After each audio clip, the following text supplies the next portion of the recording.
Major Derek Caldwell grabbed Rachel by the collar and shoved her backward in front of the entire training field. She hit the ground hard, knees first, then her palms. And Derek stood over her laughing, actually laughing, while 200 soldiers watched in stunned silence. He pointed down at her and turned to the crowd like it was a show, like she was the punchline.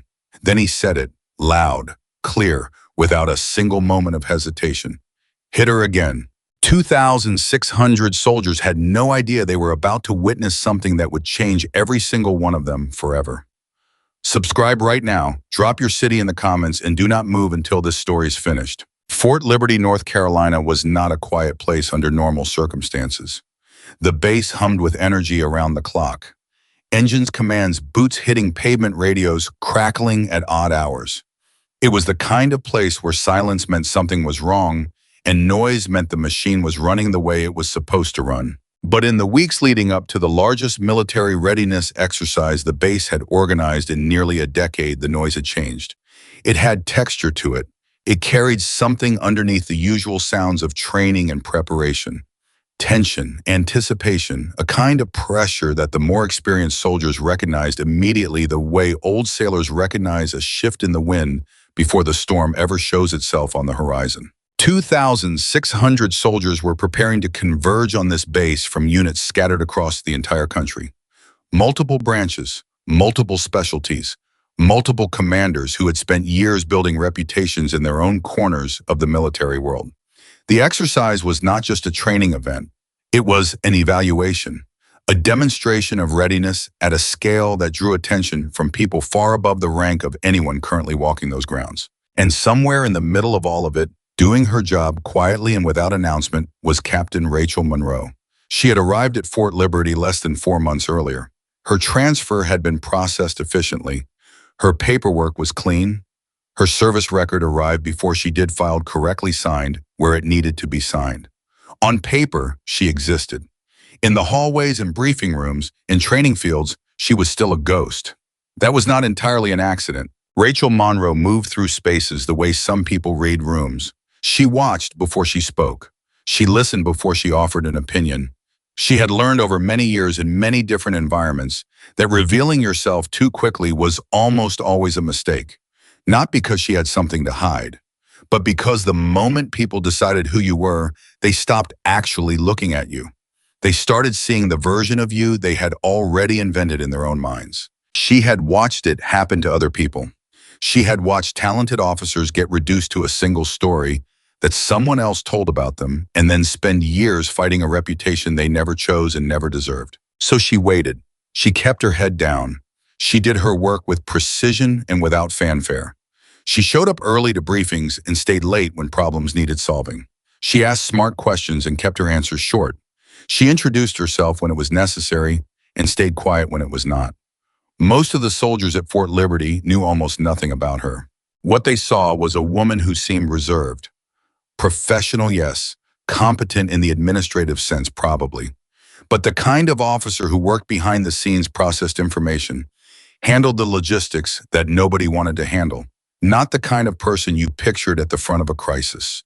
Not the kind of person you imagined standing in the center of an operation when everything was falling apart. They were not being cruel. Most of them. They were just doing what people naturally do.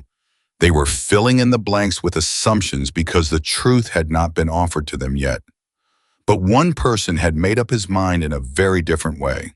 Major Derek Caldwell had served in the Army for 19 years. He had deployed 3 times. He had led soldiers through situations that most people only see in films, and he had come back from all of them with his reputation not just intact but enhanced. He was the kind of man who occupied a room the moment he walked into it. Broad shoulders, deep voice, the easy confidence of someone who had been tested and had not been found wanting. I was good at his job, and he knew it, which was the part that made him complicated.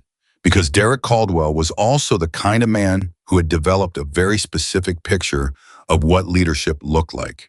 He had built that picture over nearly 2 decades of experience, and in many ways that picture was accurate. He had seen it work. He had lived it. He had watched the men and women who fit that mold rise and perform and carry their units through darkness and come out the other side. The problem was that Derek Caldwell had stopped questioning the picture. When Captain Rachel Monroe arrived at Fort Liberty, Derek looked at her and saw a set of facts that did not match what he expected. She was quiet, she was restrained, she had transferred from a position that he could not fully read from her record, and the details that were missing felt significant to him. Not because he had evidence of anything wrong, but because the absence itself made him suspicious. He started watching her, not the way a mentor watches a developing officer, the way an opponent watches someone they do not trust. He talked to people, carefully, professionally. He had been around long enough to know that open criticism of a fellow officer created problems. So he did it the way experienced people do it when they want to damage someone without leaving fingerprints. He asked questions, he raised doubts, he expressed concern, he framed everything as professional interest. Has anyone actually seen Monroe in the field? He mentioned once casually to another senior officer over coffee. Just a question, just curiosity. I looked at her record, he said on another occasion, his voice neutral, almost thoughtful. Some things didn't add up for me, nothing specific, just a feeling. And then most effectively, I just want to make sure we have the right people in the right positions. With an exercise this size, we can't afford to have someone in over their head. Nobody argued with him. He was Derek Caldwell. He had 19 years of credibility behind every word he said, and the doubt he planted was subtle enough that most people who heard it never even realized it had taken root in them. They just noticed at some point that they were a little less certain about Captain Monroe than they had been before. Rachel noticed. She noticed the way conversations shifted when she entered rooms. She noticed the glances, the pauses, the way certain people who had been perfectly friendly the week before now seemed slightly reserved around her. She had seen it before in other places, and she recognized the pattern for exactly what it was. She did not confront anyone. She did not ask questions. She did not go to a superior officer and report what she believed was happening. She went back to work, and she started paying very close attention to Major Derek Caldwell. Not out of anger, not because she was planning anything against him, but because she had learned a long time ago that people who underestimate you eventually do something about it. They do not stay quiet forever. They push. They create situations they believe will confirm what they already think. And when they do, you need to be ready. She was going to be ready. The conversation that changed everything happened on a Tuesday morning, 3 weeks before the big exercise. Rachel was working through a logistics briefing with 2 junior officers when she heard her name said loudly across the open training floor. Derek Caldwell was standing with a group of advanced trainees and 2 other senior officers. He was holding a clipboard which he lowered as she looked up. Captain Monroe, he said, not asked, said, like a statement of fact, like he had already decided what the next 10 minutes were going to look like. She set down her papers and walked toward him. The junior officers she had been working with watched her go.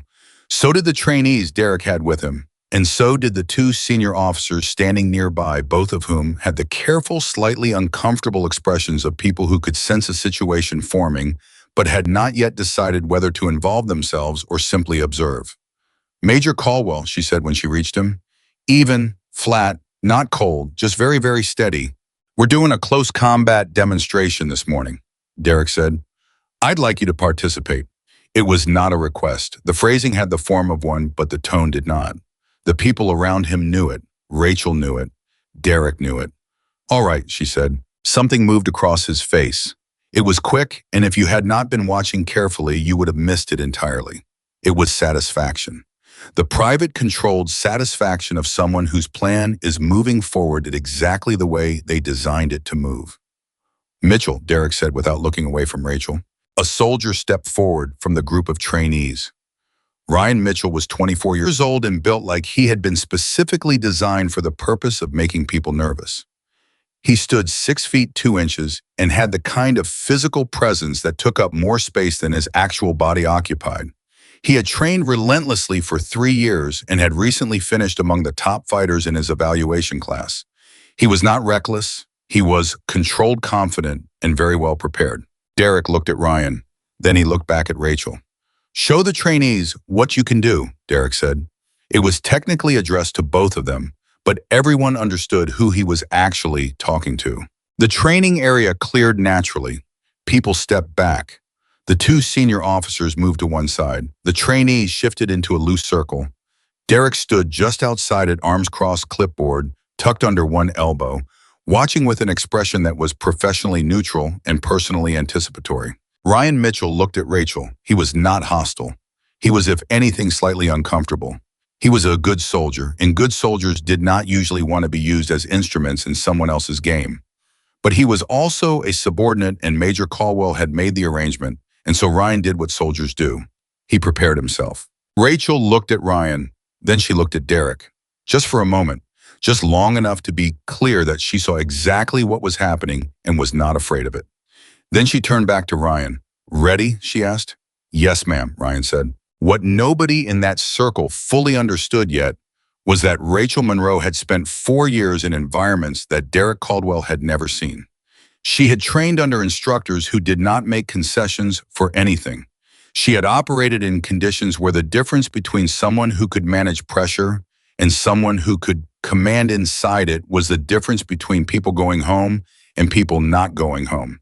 She had been the smallest person in every room and the quietest person in every room, and she had learned through relentless, unforgiving repetition how to use exactly that. She had learned that strength without technique was just enthusiasm, and enthusiasm was not enough. Ryan moved first. He was fast. He was trained. He came in the way a good fighter comes in, controlled and purposeful, and for a moment, everything looked exactly the way Derek had imagined it would look.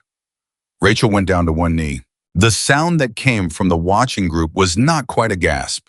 It was the collective sharp intake of breath that happens when something confirms what people expected and the expectation is uncomfortable. Derek Caldwell laughed. It was a short laugh, a real one, not performed, which made it worse. And then in a voice that carried easily across the cleared space, in a voice that the two senior officers heard, and that every trainee heard, and that the junior officers Rachel had been working with heard from 30 feet away, Derek Caldwell said, "Hit her again." 3 words. And in those 3 words was everything he believed about her. That she was overmatched, that she was out of her depth, that the quiet record and the careful demeanor and the missing details in the file all added up to exactly what he had suspected from the beginning. That she was someone who did not belong in this company. Ryan Mitchell did not look comfortable executing the instruction. He hesitated, just a fraction of a second, the kind of hesitation that speaks clearly about the character of the person hesitating. Rachel was already standing up. She came up slowly, not because she was hurt, not because she needed time to recover. She came up slowly because she was already thinking 3 movements ahead, and she wanted Ryan to have the space to commit to his next approach. She wanted him to feel confident about what he was going to do next. Confident people are predictable. Predictable people are manageable. Her face was completely still. No anger. Derek looked for it and did not find it. He looked for fear and did not find that either. He looked for the signs he expected to see in someone who had just been put on the floor in front of colleagues and superiors and had been publicly instructed to be hit again. What he found instead was something that made him briefly involuntarily quiet. She looked calm in the way that very deep water looks calm, not because nothing is there, because everything is too far down to see from the surface. Ryan moved again. What happened in the following 11 seconds was the kind of thing that is very difficult to describe to someone who did not see it happen. Not because it was flashy, exactly the opposite. It was not flashy at all. There was no dramatic moment, no sudden explosion of action. It was a series of small, precise, interconnected movements that happened so smoothly that several of the watching trainees did not fully understand what they were seeing until it was already over. Ryan Mitchell, who had ranked among the top fighters in his evaluation class, who outweighed Rachel Monroe by nearly 70 pounds, who had been selected by Derek Caldwell specifically because he was expected to make the outcome obvious, found himself controlled. Not thrown, not overpowered, controlled. His momentum was redirected. His balance was compromised at exactly the moment when compromising it was most effective. And then very quietly and very precisely, he was in a position from which he could not move without Rachel choosing to allow it. He stopped. She held the position for exactly long enough to be certain he understood it was real. Then she released him and stepped back. The training area was silent, not the silence of people being polite, the silence of people who have just seen something that has rearranged their understanding of a situation, and who need a moment before they can resume normal functioning. Ryan Mitchell straightened. He looked at Rachel Monroe with an expression that had absolutely nothing in it of embarrassment or resentment. It was pure, clear, unqualified respect, the kind that can only come from someone who has just been on the receiving end of something real. "Ma'am," he said, just that one word, but it said everything. Rachel looked at him. The smallest possible hint of something warm moved through her expression. Then she turned to the group and said in the same even voice she used for briefings and logistics reviews and every other professional interaction at Fort Liberty. "The lesson here is not strength. The lesson is that strength without timing is wasted, and timing without positioning is guesswork. You combine them correctly, and the size of the person across from you becomes a secondary factor." She paused. "Any questions?" Nobody spoke. She picked up her notes from where she had set them on a nearby table and walked back toward the junior officers she had been working with before Derek Caldwell had called her name. Derek Caldwell stood exactly where he had been standing. The clipboard was still under his arm. His arms were still crossed. His expression had not changed in any dramatic way, but his eyes had. The two senior officers standing near him exchanged a look. They did not say anything to Derek. They did not need to. The look said what needed to be said. Derek uncrossed his arms. He said something brief and professional to the trainees. He moved on with the morning schedule. But something had shifted. Derek Caldwell was a man who had spent 19 years learning to read situations accurately. He was not a fool. He was not someone who ignored information that contradicted his expectations. He was someone who had, in this specific case, allowed himself to become invested in a conclusion before the evidence was in, and now the evidence was in, and it did not match his conclusion. That was going to be the problem, not for Rachel, for Derek.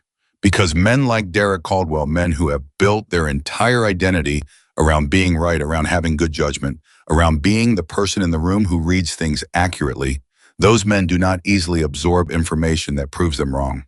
They do not quietly revise their understanding and move on. They push back. They look for another explanation.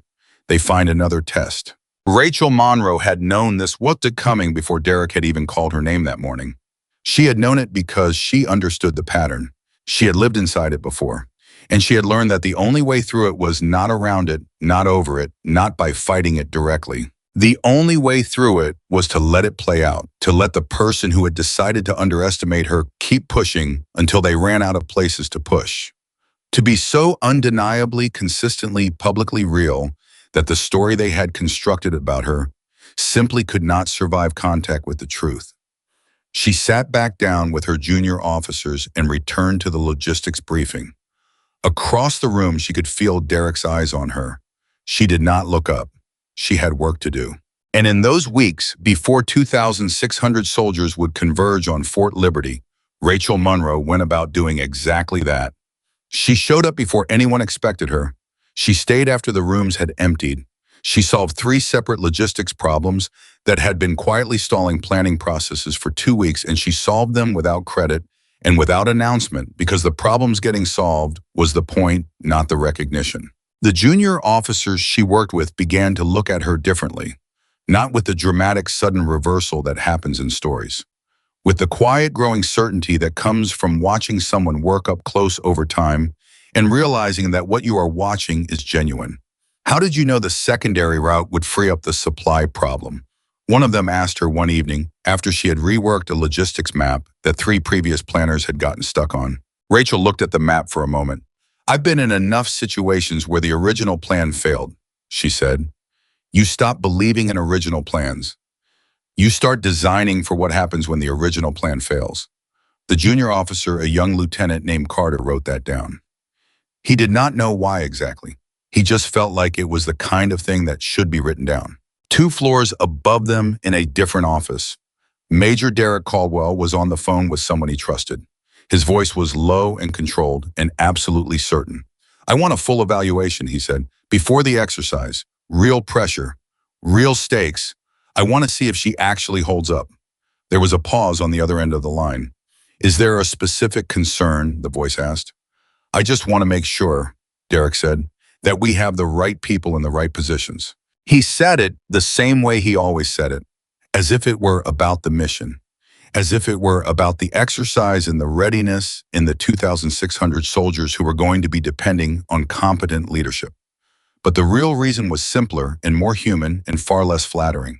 He had been wrong about her in public, and he did not know how to let that go. Rachel would find out about the evaluation request 2 days later through channels that Derek did not realize she had access to. She would read the memo quietly at her desk while Lieutenant Carter worked across the room. She would fold it carefully and set it down and stare at the wall for a long moment. Not because she was afraid, not because she was angry, but because she was calculating, because she was doing the thing she had always done when pressure arrived. She was studying the terrain. She was identifying the ground she was standing on and the ground she would need to cross and the ground that was going to try to swallow her if she was not careful. And then she would pick up her pen and go back to work. Because the evaluation was coming, whether she worried about it or not. And Rachel Monroe had stopped doing things that didn't help her a very long time ago. There was a moment late that night after the offices had emptied and Fort Liberty had settled into its nighttime version of itself when she stood outside and looked at the sky for a long moment. Not dramatically. She was not someone who made her private moments into performances. She just stood there in the cold air and breathed. She thought about the training field that morning, about the moment she had gone down to one knee, about Derek Caldwell's laugh. She thought about Ryan Mitchell's face when he said, "Ma'am." She thought about Lieutenant Carter writing things down. She thought about all the people in that ring who had watched and been silent and what that silence had meant and what it was going to mean in the weeks ahead. And then she went back inside. There was a logistics review at 0600. She had notes to prepare. She had problems to solve. She had a massive, complex, multinational military exercise to help build from the inside out. She had no time to think about Derek Caldwell. And yet, somewhere under all of it, in the part of her that never fully went off duty, she was tracking him, tracking the shape of what was coming. Because she had been in enough situations to know that a man like Derek Caldwell, a man who had laughed like that and said what he had said, and still could not admit what he had seen was not finished, not even close. The evaluation was just the next move. And Rachel Monroe had already started thinking about the move after that. Derek Caldwell did not sleep well that night. He would not have admitted that to anyone. Not to the officers he trusted, not to the soldiers who looked up to him, and certainly not to himself in any direct, honest way. But the truth was that he lay awake in the dark for a long time after lights out, staring at the ceiling, turning over what had happened on the training field that morning, with the focused, restless energy of a man who has encountered something he cannot fully explain and cannot comfortably ignore. He kept seeing her face, not the moment she went down. That part he remembered with satisfaction, the sharp, clean confirmation of what he had expected. What stayed with him, what he could not stop returning to, was the moment she stood back up. The stillness in her, the complete, unshakable absence of panic or anger or wounded pride. He had watched people get knocked down before. He had watched them get back up. They always brought something with them when they rose. Embarrassment, defiance, adrenaline. Something hot and visible that told you how they were actually doing underneath the professional surface. Rachel Monroe had brought nothing. She had come up off that ground like a person returning from a brief pause, like someone who had simply stepped away for a moment and was now back to continue what they had been doing before the interruption. That was the part that bothered him. He rolled over and stared at the wall and told himself, as he had been telling himself since late afternoon, that one demonstration proved nothing. A controlled environment, a familiar technique, someone who had practiced a specific sequence against a specific type of opponent. It happened all the time. Athletes peaked in practice and crumbled under real pressure. Soldiers performed beautifully in rehearsal and fell apart in the field. A single moment on a training ground was not evidence of anything meaningful. That was what he told himself. But the look on Ryan Mitchell's face kept coming back to him. Ryan was not the kind of soldier who gave respect easily or performed it for an audience. He was direct, internally motivated, and had very little patience for theater of any kind. Derek had watched him train for months. He knew what Ryan's face looked like when he was being polite versus when he was being genuine. What Derek had seen on Ryan's face after those 11 seconds was genuine. Completely and undeniably genuine.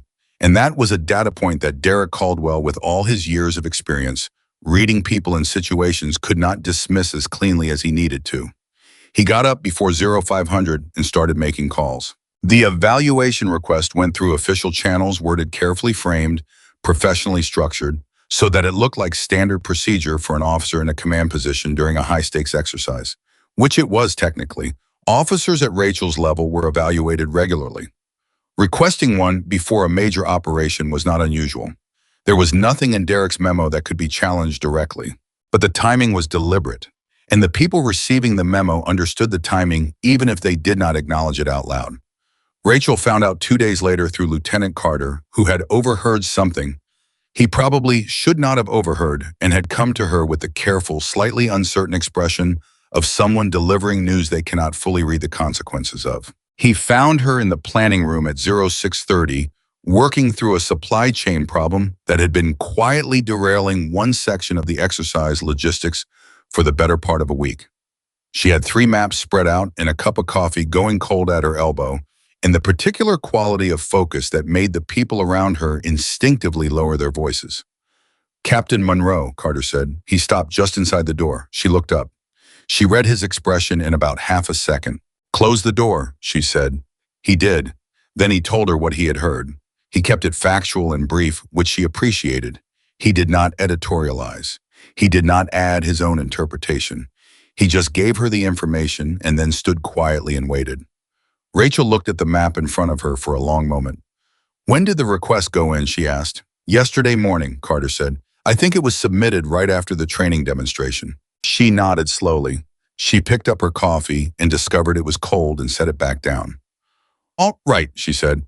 Carter waited. When nothing else came, he said, "Is there anything you want me to do?" She looked at him. "Finish the supply chain review. The secondary routing problem on the Eastern Corridor. I need those numbers before noon." "Yes, ma'am." He hesitated for just a moment at the door. "Captain, for what it's worth, what I saw yesterday morning, everybody saw it." Rachel held his gaze for a moment. Something moved briefly through her expression. Not quite a smell. Something quieter than that. Something that had lived a long time and knew the difference between the beginning of a story and the middle of one. "Get me those numbers, Carter," she said. He left. She turned back to the map. But her mind was running 2 tracks simultaneously, the way it always did when pressure arrived. One track was the supply corridor problem. The other track was Derek Caldwell and what he was going to do next and how she needed to be positioned when he did it. She already knew the evaluation would be thorough. Derek was not a careless man. He was going to make sure that whatever he put her through was real enough, that it could not be dismissed, and rigorous enough that if she failed, the failure would be visible and official and permanent.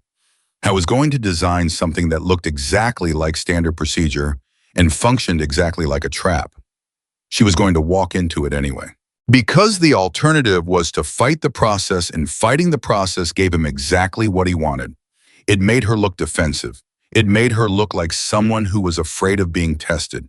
It turned the conversation from her actual capability to her response to being evaluated. And that was a conversation she could not win, regardless of how it ended. So she would walk in, she would do the work, and she would be so completely, undeniably herself that the trap would have nothing to close around. The evaluation was scheduled for the following Thursday. In the 6 days between the scheduling and the day itself, Derek Caldwell built the most comprehensive professional assessment he had put together in years. He consulted with evaluation specialists. He reviewed protocols. He designed scenarios that covered the full range of what an officer in Rachel's position would be expected to handle. And then he added layers: decision-making under incomplete information, weapons qualification under time pressure and physical stress, leadership scenarios where the correct answer was not obvious, and the cost of the wrong answer was deliberately engineered to be high. He told himself he was being thorough. He told himself that any officer should be able to pass what he was designing, and that if Rachel could pass it, the concerns were resolved, and if she could not, then the concerns were valid, and either way the exercise would be better served by knowing the truth. He was very good at telling himself things that were technically true and functionally dishonest. On Wednesday evening, the night before the evaluation, Carter found Rachel in the planning room again. She was still working. The supply corridor problem had been solved 2 days earlier, and she had moved on to 3 other issues that nobody had formally assigned her, but that she had identified as potential failure points in the exercise structure. Carter set a fresh cup of coffee on the desk next to her. She looked at it, then at him. "You don't have to be here," she said. "I know," he said. He pulled up a chair and sat down. "I went through my first major evaluation 18 months ago, the night before I couldn't sleep. I kept running every scenario I could think of, trying to prepare for every possible thing." "Did it help?" Rachel asked. "No," Carter said. "What helped was something my first platoon sergeant told me. He said, 'You've already done the work. Tonight is just the night before tomorrow. Don't try to become someone different in the next 12 hours. Just be the same person you have been every day.'" Rachel was quiet for a moment. "He was a smart man," she said. "She actually," Carter said. "Sergeant First Class Patricia Duone, one of the best I ever worked with." Rachel picked up the coffee. It was the right temperature this time. "Get some sleep, Carter," she said. "Yes, ma'am." He stood, then at the door without turning back. "For what it's worth, ma'am, I've worked with a lot of officers. I've never seen anyone solve problems the way you solve problems. Whatever they put in front of you tomorrow, you already know how to do this." He left. Rachel sat with the coffee and the maps in the quiet of the empty room for a long time after that. She was not afraid. She wanted to be clear about that, at least inside her own head, where the honest accounting happened. She was not afraid of the evaluation. What she felt was something more specific than fear. It was the heightened awareness that came from knowing the stakes were real, and the ground was not entirely level, and the person who had designed the path had designed it with a specific outcome in mind. She had operated on unlevel ground before. She went to bed at 2200. She slept. Thursday arrived cold and gray and moving fast from the first moment. The evaluation team assembled at 0700. There were 4 of them. Professionals experienced, none of them allies or enemies of anyone in the situation. They had received the parameters from Derek's office, and they were going to execute the evaluation exactly as designed. That was their job, and they were good at it. Derek was present for the opening briefing. He sat in the back of the room, out of the way, technically there in an oversight capacity, saying very little. He watched Rachel enter the room and find her seat and settle in with the composed, attentive presence she always carried, and something tightened in his chest that he did not examine too closely.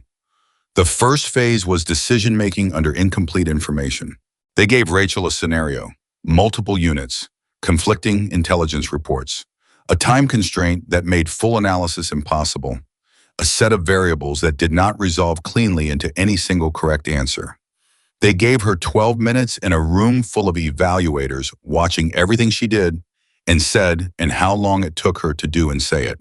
Rachel worked through it the way she worked through everything. She prioritized. She identified what she knew with certainty, what she could reasonably infer, and what she genuinely did not know. She made a decision based on the first 2 categories and built contingencies for the third. She communicated her reasoning clearly and concisely, and without the hedging and qualification that characterized people who were uncertain of their own judgment. She was done in 9 minutes. The evaluators wrote things down. Their faces were professionally neutral. Derek in the back of the room wrote things down too. The second phase was weapons qualification under stress. This was the portion Derek had been most confident about. Physical performance under pressure was exactly the kind of area where he expected the cracks to appear. He had seen officers who were exceptional thinkers and mediocre performers under the specific combination of physical exertion and time pressure, and he had constructed this portion of the evaluation to maximize exactly that combination. Rachel shot clean, not perfect. Perfect would have been suspicious, but clean, controlled, with the efficiency of someone who had done this enough times that the stress of the evaluation had not added new variables. It had simply activated existing ones. When she came off the range and handed the weapon back to the range officer, she was breathing normally within 40 seconds. Derek clocked it without meaning to. The third phase was the one he had designed most carefully. The leadership scenario. He had worked on it for 3 days. It was a simulated crisis, a unit cut off from command communications, partially degraded conflicting orders from 2 different superior officers with contradictory directives, a time-sensitive situation with significant consequences for the wrong call. It was the kind of scenario that was specifically designed to produce failure in officers who led from ego rather than judgment. The contradictory orders were the trap. The instinctive response was to pick the higher-ranking superior and execute their directive.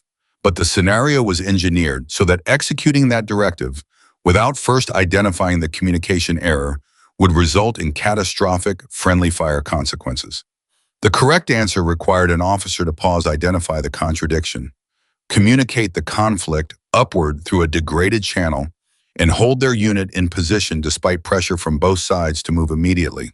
Derek had seen experienced officers fail this scenario. He had seen people with more years of service than Rachel Monroe look at those contradictory orders and make the wrong call because the pressure was high and the ego-driven response was fast, and the judgment-driven response required a kind of internal stillness that was genuinely rare. He leaned forward slightly in his chair. Rachel received the scenario parameters. She read through them once quickly. Then she read through them again slowly.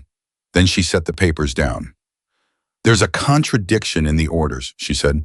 The evaluator running the scenario kept her expression completely neutral. "Please elaborate."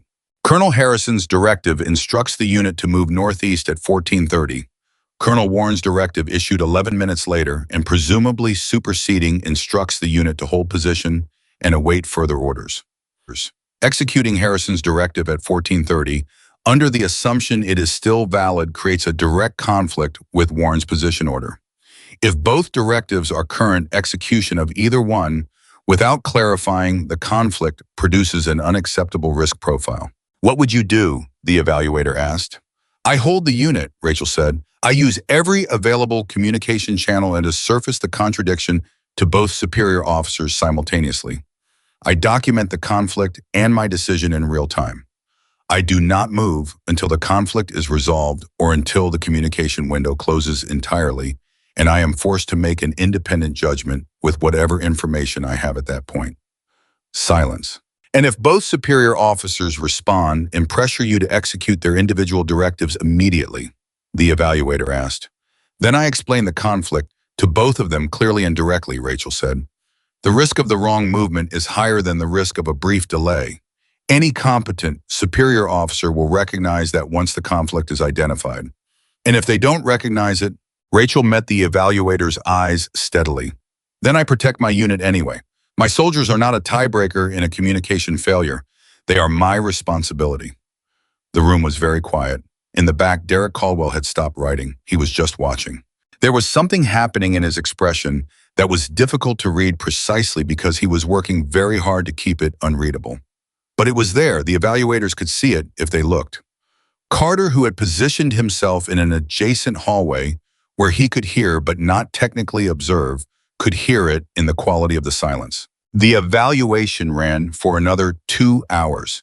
Navigation under stress, rapid resource allocation, a team management scenario where the unit was fractured and the relationships were damaged and the mission still had to execute. Rachel worked through all of it the same way, not flawlessly. There were moments where she made choices that the evaluators noted and that would generate questions in their report. She moved faster than ideal through one phase and slower than optimal through another. She was human, and the evaluation captured that humanity accurately. But what it captured most clearly was judgment. Real, deep-tested, reliable judgment. The kind that does not come from reading manuals. The kind that comes from being in enough situations where the cost of bad judgment was something you carried afterward. When the evaluation ended and the team withdrew to compile their assessment, Derek sat in the back of the empty room for a long time. He was alone. Everyone else had moved to other parts of the building. There was no performance required of him in that moment, no face to maintain, no narrative to manage. He sat with what he had just seen, and he thought about the leadership scenario. He thought about Rachel's answer. He thought about the line that had settled into the room like something permanent. "My soldiers are not a tiebreaker in a communication failure. They are my responsibility." I thought about when he had last heard an officer say something like that without it sounding rehearsed, without it sounding like the correct answer to a question. He thought about how it had landed in that room, flat and real, and entirely unperformed the way things land when they are true. He thought about Ryan Mitchell's face. He thought about 11 seconds on a training field. He sat there for a long time. The evaluation report came back 48 hours later. Rachel passed every category. In two categories, she did not just pass. She scored in the range that the evaluation team's written notes described carefully and without editorial as significantly above standard parameters for the role. Derek read the report in his office with the door closed. He read it twice. Then he sat back in his chair, and looked at the ceiling, and for a moment he let himself do something he almost never did. He let himself feel the full weight of what was true without doing anything to manage it or reframe it or explain it into something more comfortable. He had been wrong, not in a small, technical, easily corrected way. He had been wrong about a person. He had looked at Rachel Monroe and decided what she was before he had any basis for deciding anything. He had taken the things she was not, quiet, unannounced, careful, and read them as evidence of absence. He had read stillness as emptiness and restraint as limitation and silence as having nothing to say. And then he had put her in front of 200 soldiers and laughed when she went down. The memory of that laugh sat in his chest now like a stone. He had 19 years of experience. He knew exactly what that laugh had communicated. He knew exactly what it had felt like to be on the receiving end of it because he was experienced enough to imagine it from the other side, even if it was not a side he visited often. He had done that in front of witnesses, to a fellow officer, on the basis of nothing except a conclusion he had invented before he had bothered to look. He closed the report. He opened it again. He read the section on the leadership scenario one more time. He read Rachel's answer as the evaluators had transcribed it. He read the evaluator's note in the margin, which said simply and without decoration, "Officer demonstrated unusual clarity under contradiction. Response reflects command-level judgment. Recommend consideration for elevated operational role." Derek set the report down on his desk. He had one more move. He had filed it before the evaluation, before the results, back when he was still certain the results would go the way he expected. He had pushed through back channels for Rachel Monroe to be assigned as the tactical commander for the main exercise. He had pushed for it because he believed it would be the final visible public proof that she could not perform at that level. The assignment had been approved 3 days ago. 2,600 soldiers, the largest exercise Fort Liberty had seen in years.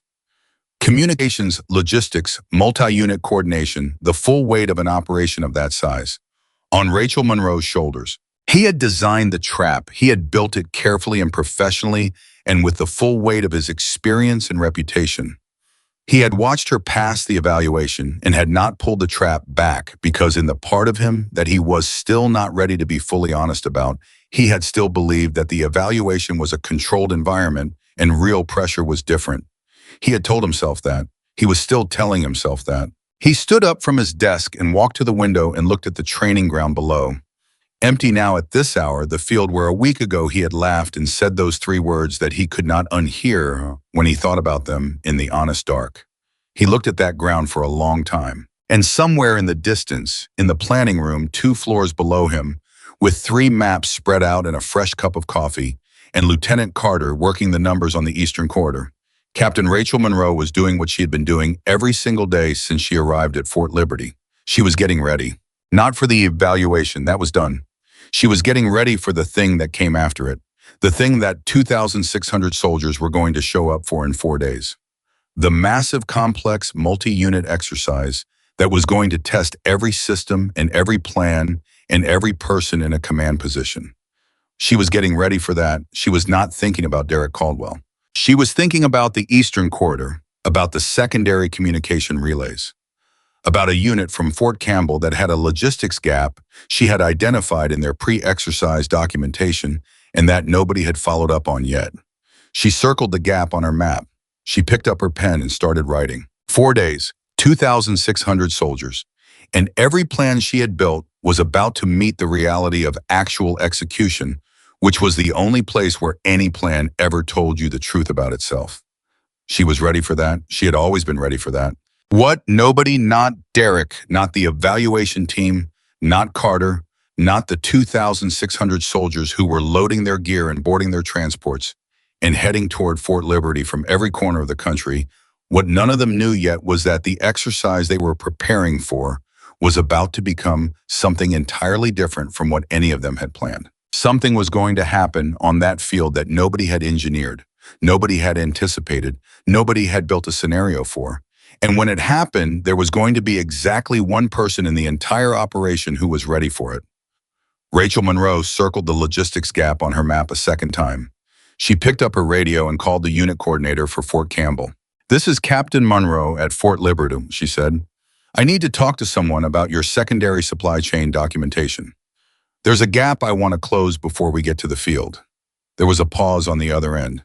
"Captain Monroe," the coordinator said, "it's 2200. "I know," Rachel said. "Is there someone available?" Another pause. Then, with the slightly stunned quality of someone recalibrating their expectations, "Yes, ma'am, give me 2 minutes."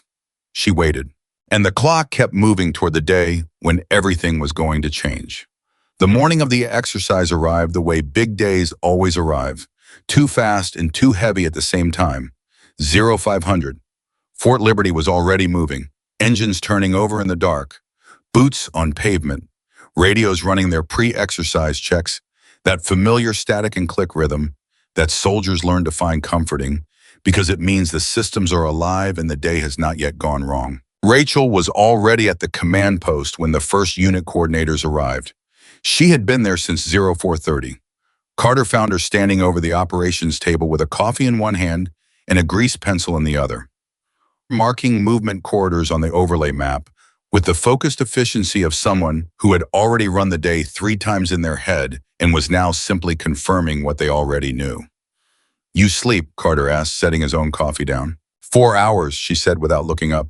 "Enough." He looked at the map. She had added notations in 3 different colors, each one corresponding to a contingency sequence he recognized from the planning sessions. She had also added a 4th color he did not recognize. "What's the yellow?" he asked. "Communication relay backup positions," she said. "If the primary network gets stressed during peak coordination, I want physical runner teams pre-positioned at these 4 points." She tapped the map. "They don't activate unless I call it, but I want them ready." Carter looked at the 4 points she had marked. He thought about it for a moment. Then he said, "The exercise parameters don't include a communication failure scenario." "No," Rachel said, "they don't." She capped the grease pencil and looked at him directly for the first time since he had walked in. "Get me 4 reliable runners," she said. "People who know how to move fast and listen accurately. Brief them personally. I want them to know their relay points before 0700. Carter held her gaze. "Yes, ma'am." He left without asking the question that was sitting right behind his eyes. He had learned in the weeks of working alongside Rachel Monroe that when she did something that looked like over-preparation, it was usually not over-preparation at all. It was preparation for the thing that had not happened yet. He went to find his runners. By 0630, the command post was operating at full capacity. Senior officers from 6 different units had checked in. The exercise parameters had been distributed, reviewed, and signed off.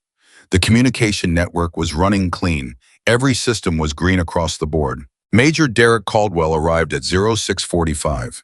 He moved through the command post with the authority of someone who knew every person in the room and had been in rooms like this more times than he could count. He exchanged words with 2 of the senior unit commanders.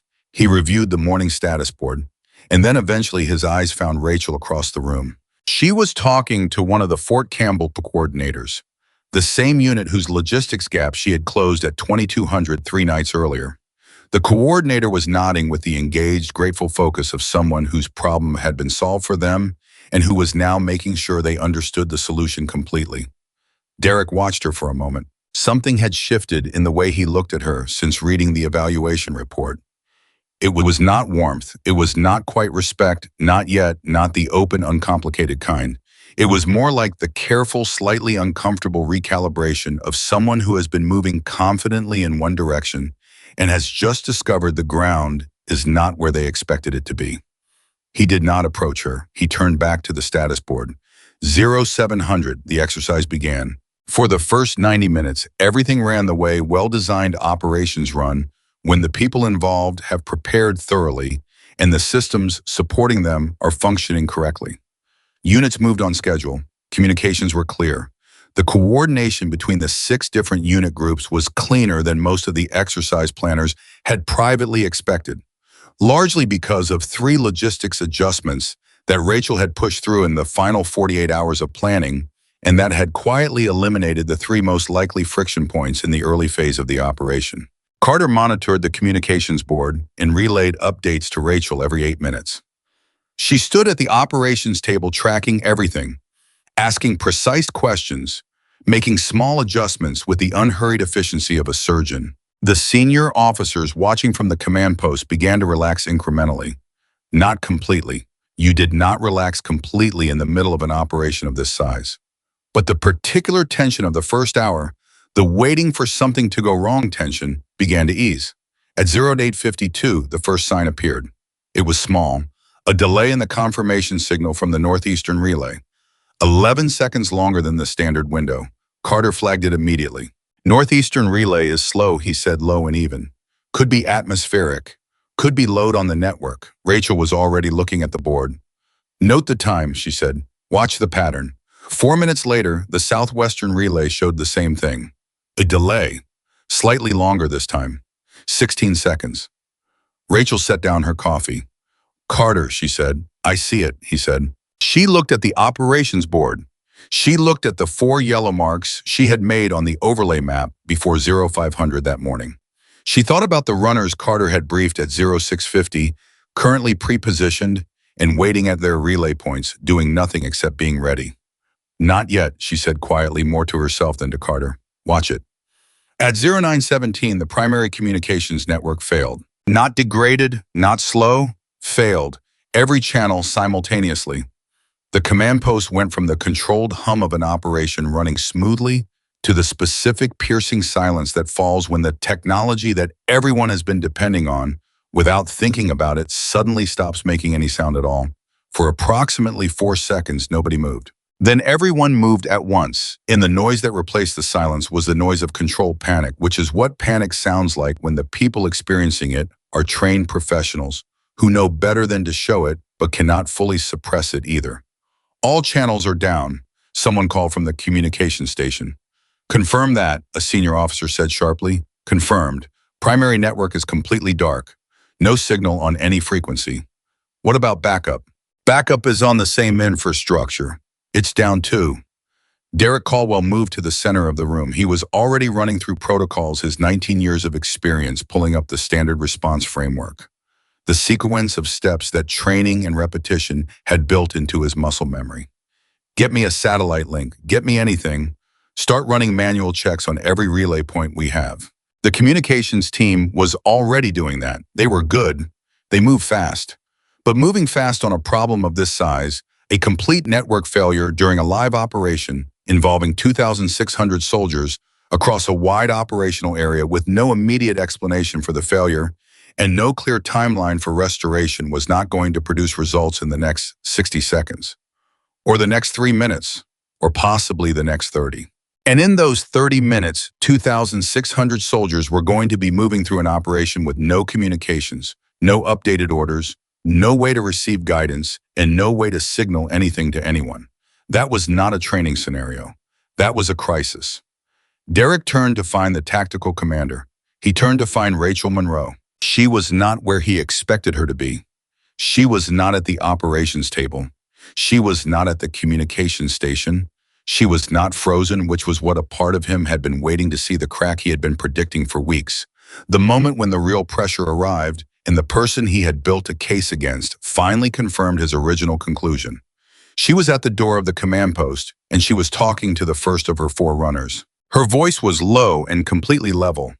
The runner was listening with the focused, locked-in attention of someone receiving information they know is critical and non-repeatable. His eyes were steady. His body was already positioned to move. Northeast Sector Unit 6 and Unit 9, Rachel said. Tell them hold current position, do not advance, await physical confirmation before any movement. Use these exact words. Repeat them back to me. The runner repeated them back. Perfect. Word for word. Go, Rachel said. He went. She turned to the second runner without pausing. Same clarity, different sector, different units. specific instructions tailored to exactly where those units were in the operation sequence and what they needed to hear to stay coordinated without a live communication link. The second runner went, third, fourth. 90 seconds, 4 runners, 4 sectors, specific, accurate, actionable information, moving through the operation by foot, the oldest communication system in the history of organized conflict, deployed in the middle of a 21st century military exercise. Because one person had marked 4 yellow points on a map at 0430 that morning and had asked for 4 reliable runners before 0700. Derek stood in the doorway of the command post and watched the 4th runner disappear. He did not say anything for a moment. Then he turned back to the room.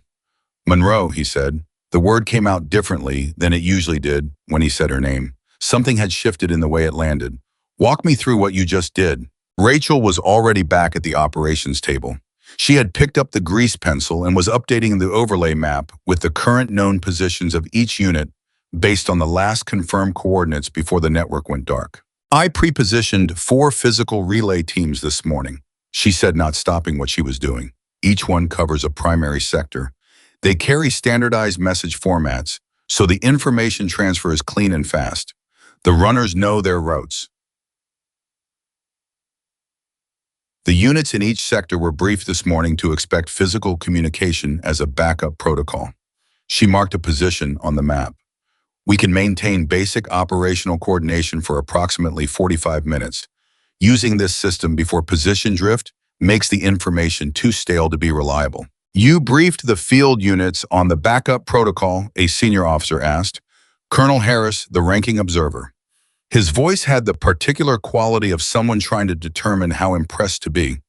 "Yes, sir, during the pre-exercise coordination calls.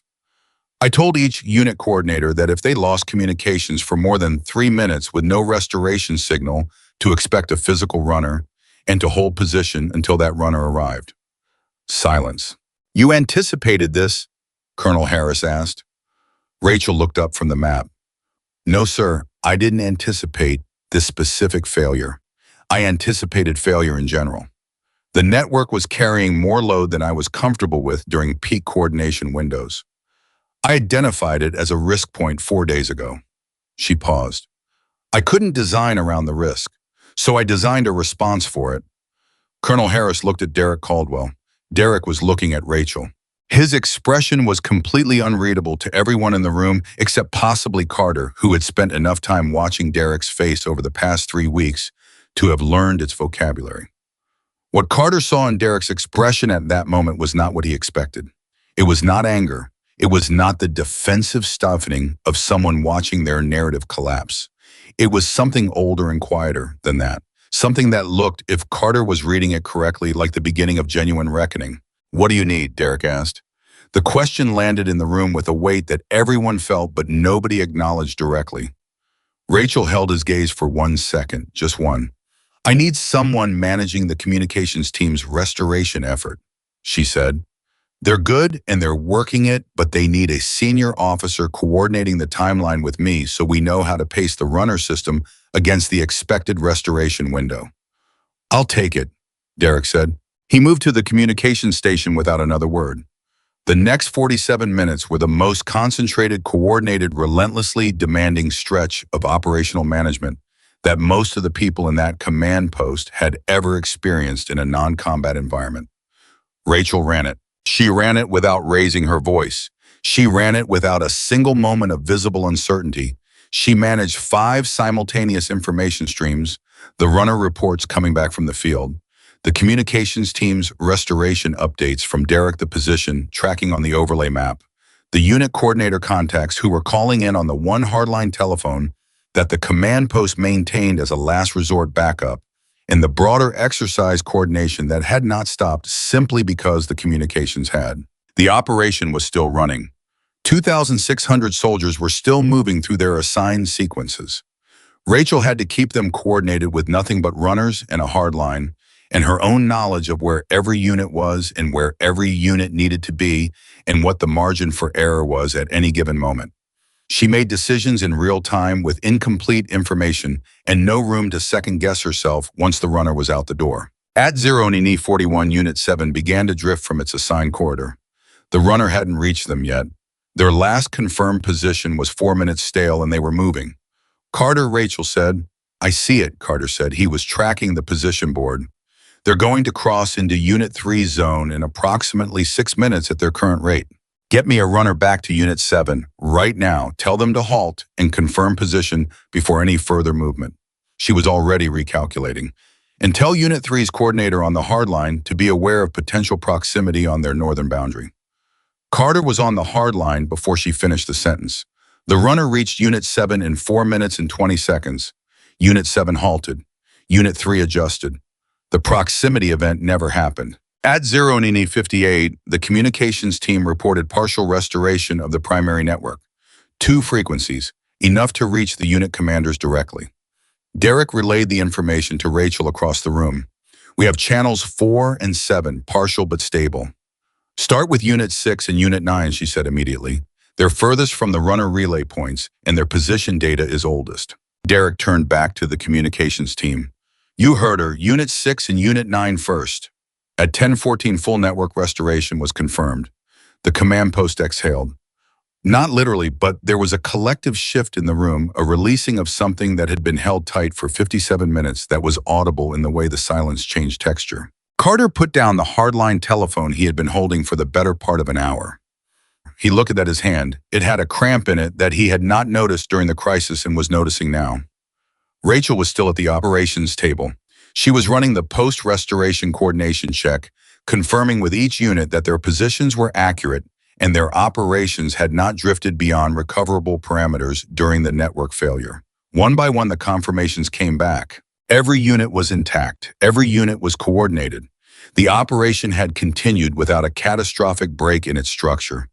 2,600 soldiers had moved through 57 minutes of complete communications failure without a single unit going critically off mission. Colonel Harris stood in the center of the command post and looked at the confirmation board as the last unit checked in. He was quiet for a long moment. Then he said to no one in particular and to everyone simultaneously, I've been in this for 26 years. I have never seen a network failure of this scale managed this cleanly. Not once. Nobody responded immediately. The room absorbed the statement. Derek Caldwell was standing near the communication station. He heard the colonel's words. He felt them land with the particular resonance of something that confirms what you have already privately admitted to yourself. He looked at Rachel across the room. She was writing in her log, documenting everything, the timeline, the decisions, the runner positions, the unit responses. The log that would become part of the official exercise record.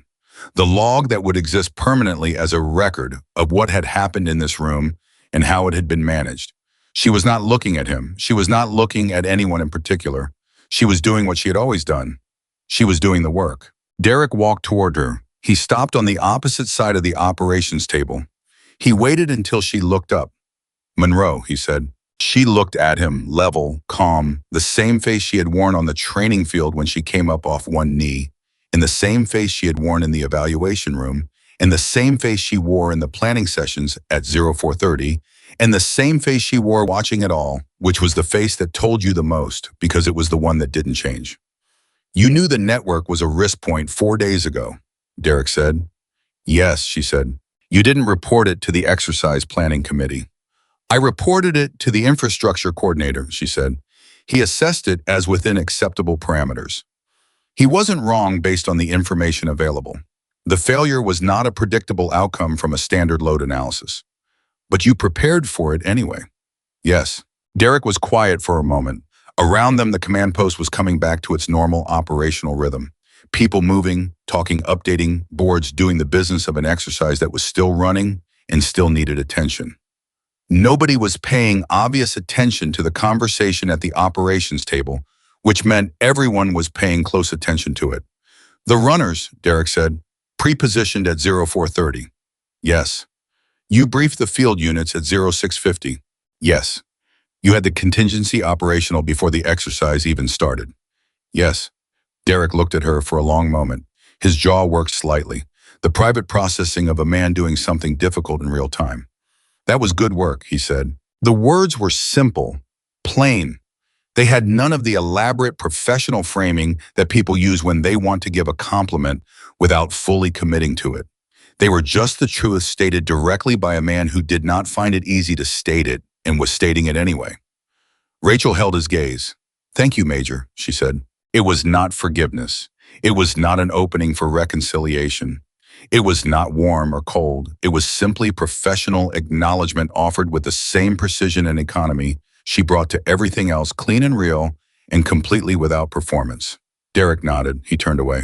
He walked back toward the communication station, and nobody in the room said anything about the exchange, and it would never be referenced directly by anyone who had witnessed it, and it would never be forgotten by any of them either. Carter caught Rachel's eye from across the room. She gave him the smallest possible look, the kind that said, "Yes, I saw it, and yes, it mattered, and no, we are not going to make a thing of it right now because there is still an operation running and 2,600 soldiers in the field." Carter nodded and went back to the position board. But 2,600 soldiers, that number deserves a moment. Because those soldiers, the ones in the field, the ones who had received Rachel's runners during the crisis, they had experienced something that morning that the command post had not fully processed yet. They had been moving through an exercise with no communications for 57 minutes.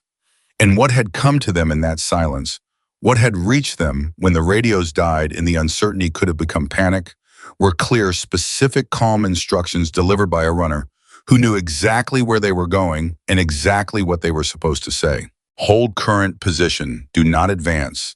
Await physical confirmation before any movement. Simple, specific, reliable. In the northeastern sector, a unit sergeant named Holloway had received the runner at 0924. She had listened to the message, confirmed it, and turned to her unit with complete authority. "We hold," she said. "Command has us covered. We hold." Her unit held. They did not drift. They did not improvise. They trusted the message because the message was trustworthy, and the message was trustworthy because the person who had designed the system to deliver it had anticipated this moment and prepared for it before anyone else had even identified it as a possibility. In the southwestern sector, a young specialist named Torres had been monitoring his radio when it went dark. He was 22 years old, and this was his first major exercise, and the silence of a completely dead radio in the middle of an operation was a particular kind of terrifying that he had not been prepared for by any training scenario. And then the runner arrived. Torres listened. He confirmed. He passed the message to his squad leader, and something happened in his chest that was not quite relief and not quite confidence, but was something between them. Something that felt like being held by a system that had thought about you before you even knew you needed it. He would tell his mother about that feeling 2 weeks later when he called home. He would not have the words to fully explain it, but he would try the way young people try to explain things they have experienced that their training did not prepare them for. It was like, he said, someone who was already ready before anything went wrong. His mother would not fully understand the military context, but she would understand that. By noon, the exercise was running again at full operational tempo. The network failure had been examined in preliminary form by the communications team, and the early assessment pointed to an external interference signal, deliberate or incidental, that had flooded the primary frequencies with targeted noise. The investigation would take longer to complete, but the preliminary finding was already circulating quietly through the senior officers. This had not been a systems failure. Something had hit the network. Colonel Harris convened a brief senior leadership meeting at 12:30. Rachel was in the room, so was Derek, so were 4 other senior officers from the units involved. The colonel laid out the preliminary finding in flat factual terms and then looked around the room. "The good news," he said, "is that the operation survived it. Every unit is intact. The exercise is continuing. The response to the failure was handled as well as I have ever seen a crisis of this type handled in a training environment." He paused. "The bad news is that we have a potential external interference event that is going to require a security investigation alongside the continued exercise management." He looked at Rachel. "Captain Monroe, the runner system, can it support continued exercise operations while the network is being monitored?" "Yes, sir," Rachel said. "We can expand it. I'll need 8 additional runners and a second relay coordinator. Carter can manage that position." "Make it happen," the colonel said. She was already writing. At 1300, as Rachel was coordinating the expansion of the runner relay system with Carter, a message came through on the restored network that landed in the communication station with a particular weight. The signals intelligence team that had been examining the interference had identified its origin point. It was inside the exercise perimeter. Carter took the message. He read it twice. Then he walked it to Rachel without saying anything to anyone else in the room. She read it. Her expression did not change. "Who else has seen this?" she said. "The comm team lead and me." Oh, Carter said. "I came straight to you." She folded the message. "Take it to Colonel Harris right now. Tell him I recommend we continue the exercise as planned and allow the investigation to run concurrent. Shutting down now gives us nothing and costs us everything." Carter went. Rachel stood at the operations table with the particular stillness she carried when the weight of something was fully on her shoulders and she had made the decision to carry it without letting it show in her posture or her face or the way she breathed. Someone inside the perimeter had hit the network deliberately during a live exercise, with 2,600 soldiers in the field, while she was the tactical commander. She did not know who. She did not know why. She did not know whether the goal had been to sabotage the exercise, to embarrass someone in a command position, to test the resilience of the system, or something else entirely.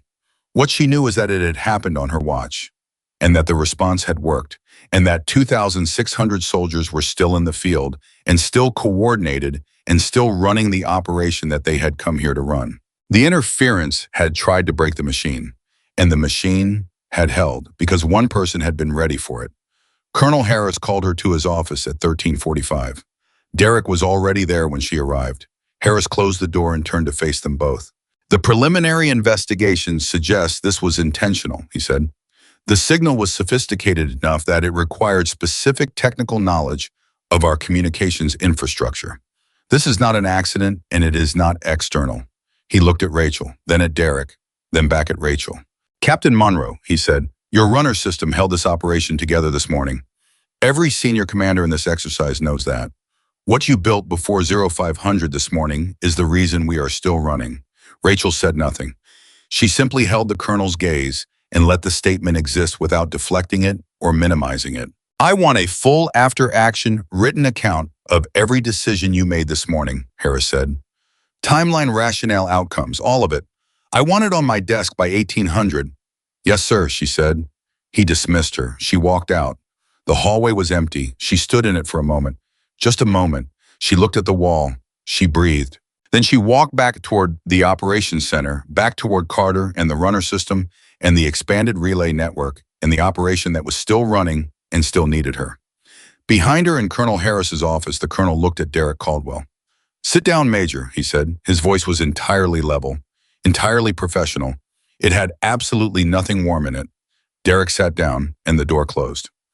The door to Colonel Harris's office stayed closed for 41 minutes. Carter timed it without meaning to. He was running the expanded runner relay system, coordinating 8 new personnel across the extended operational area, managing the position board handling, hardline communications with 3 different unit coordinators, and somewhere in the middle of all of that, he was tracking the closed door at the end of the hallway with the peripheral awareness of someone who understands that what happens behind that door is going to matter. 41 minutes. When Derek Caldwell came out, Carter did not look up from the position board. He made a point of not looking up, but he heard the door open and he heard the quality of the footsteps that followed, and he had been around enough people in enough high-pressure situations to read a person's emotional state from the sound of how they walked. Derek walked like a man carrying something heavy that he had just agreed to carry for the rest of his life. He did not go to the communications station. He did not go to the operations table. He walked to the far side of the command post to a window, and he stood there with his back to the room for a long moment. Then he straightened, turned around, and went back to work with the controlled, deliberate focus of someone who has made a decision about what the next hour is going to look like and is executing that decision through sheer will. Nobody said anything to him. Nobody asked what had happened in the colonel's office. In the military, you learn very quickly which doors to open and which to leave closed. This was a door everyone in the room recognized on instinct. Rachel was at the operations table when Derek walked past her on his way to the communications station. He stopped, just briefly. The stopping was itself a statement because Derek Caldwell did not do things accidentally in professional spaces. Every movement he made was intentional. "The after-action log," he said quietly. "If you need anything from the communications team timeline, To complete it accurately, I'll make sure you have it." Rachel looked up from her work. "I appreciate that," she said. Same level clean voice, no edge, no warmth, just truth. He nodded and moved on. Carter, who had heard the exchange from 6 feet away, while pretending to be entirely focused on the position board, felt something shift in the room that he could not name precisely, but that he recognized as significant. The kind of shift that happens when two people who have been in conflict move without announcement or ceremony more into a different relationship with each other. Not resolution, not forgiveness, something more preliminary than that. The first real acknowledgement that the conflict itself had been built on a foundation that no longer existed. By 1400, the exercise was running at its strongest tempo of the day. The expanded runner system had been integrated so smoothly into the operational structure that several unit commanders in the field had radioed in after the network was restored to say that the physical relay protocol had actually improved their unit's response discipline. Having to receive orders through a physical runner, having to listen carefully and confirm accurately, and then execute without the ability to ask immediate follow-up questions, had forced a quality of attention that radio communication, with its capacity for endless clarification, sometimes allowed people to shortcut. Rachel filed that observation in the back of her mind. She would put it in the after-action report. Not as a silver lining to a crisis, but as a genuine operational finding that had value beyond this exercise. At 1430, Specialist Torres unit completed its primary objective 7 minutes ahead of the projected timeline. His squad leader, Sergeant Vega, reported in on the restored network with the kind of voice that people have when they have performed well under real pressure and know it. "Eagle 4 objective complete," Vega said. "0 casualties, 0 position drift during the blackout period. Holding for next assignment." Rachel confirmed the report and marked it on the overlay map. She allowed herself exactly 1 second of something that, if you had been watching very closely, looked like quiet satisfaction. Then she moved to the next unit. Carter saw the 1 second. He said nothing. He was getting good at that. At 15:15, the signals intelligence team submitted their second preliminary finding. The interference signal had been traced to a communications device registered to the exercise support infrastructure. Not a field unit, not an external source. The device was registered to the exercise technical support team, the small group of technicians responsible for maintaining the communications network during the operation. Rachel received the finding from Carter at 15:17. She read it. She set it down. She picked up her grease pencil and made a notation on the overlay map that had nothing to do with the finding. She was buying herself 3 seconds to think, and without her face telling the room what she was thinking. Then she said, "Carter, get Colonel Harris." Harris arrived at the operations table at 15:22. Rachel handed him the finding without preamble. He read it. His expression did not change in any dramatic way, but something behind his eyes moved quickly through a sequence that concluded with a cold, settled hardness. "Have you told anyone else?" he said. "No, sir," Rachel said. "Keep it that way." He folded the document. "Continue running the exercise. I'm going to make 2 phone calls, and then I am going to need you to brief me on the full communications timeline from 0430 to network restoration. Everything. I want the complete picture before I talk to the investigation team." "Yes, sir." He left. Rachel went back to the operations table, but now she was running 3 simultaneous tracks in her mind instead of 2. The operation, the after-action log, and the things she had not said to Colonel Harris, and had not said to Carter, and had not said to anyone in the room, the things she had been holding carefully since reading the first finding at 1300. She knew something about the communications failure that the signals intelligence team was still working toward. She had not been certain of it until the second finding, but now she was certain, and the certainty was the kind that settled in your chest with the cold weight of something that is going to require a decision you do not want to make. The interference had come from inside, from someone with specific technical knowledge of the communications infrastructure, from someone who had access to the exercise support network. And Rachel had been sitting with a thought since 0917, since the moment the network went dark, a thought she had not voiced and had not acted on because she did not have enough to act on. But the thought had been there, patient and still, and waiting for enough information to become something more than instinct. She picked up her grease pencil and kept working. At 1600, the exercise entered its final coordination phase.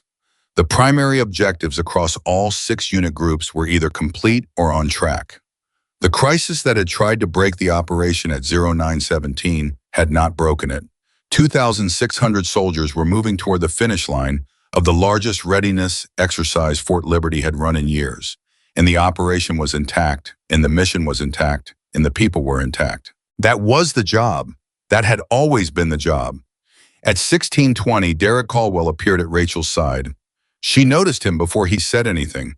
She had always noticed Derek before he spoke. From the first week at Fort Liberty, when he had begun his quiet campaign against her reputation, she had tracked him the way you track weather. Not with hostility, with practical awareness. Because weather does not need your hostility, it needs your preparation. He stood beside her at the operations table, not across from her. Beside her. That was a choice, and she registered it. "I owe you an apology," he said. His voice was low enough that only she could hear it. The rest of the command post was occupied with its own business, and nobody was looking at the two of them in this moment, or at least nobody was appearing to look. Rachel kept her eyes on the overlay map. "Major Caldwell, I'm not asking you to accept it," Derek said. "I'm not asking for anything. I just need to say it because it's true and because I've been in this army long enough to know the difference between a mistake and a character failure, and what I did falls on the wrong side of that line." Rachel was quiet for a moment. The command post hummed around them. Radios, position updates, the normal operational rhythm of an exercise running toward its conclusion. "What I said on the training field," Derek continued, "the evaluation request, all of it. I had decided what you were before I had any basis for the decision, and then I went looking for proof instead of truth.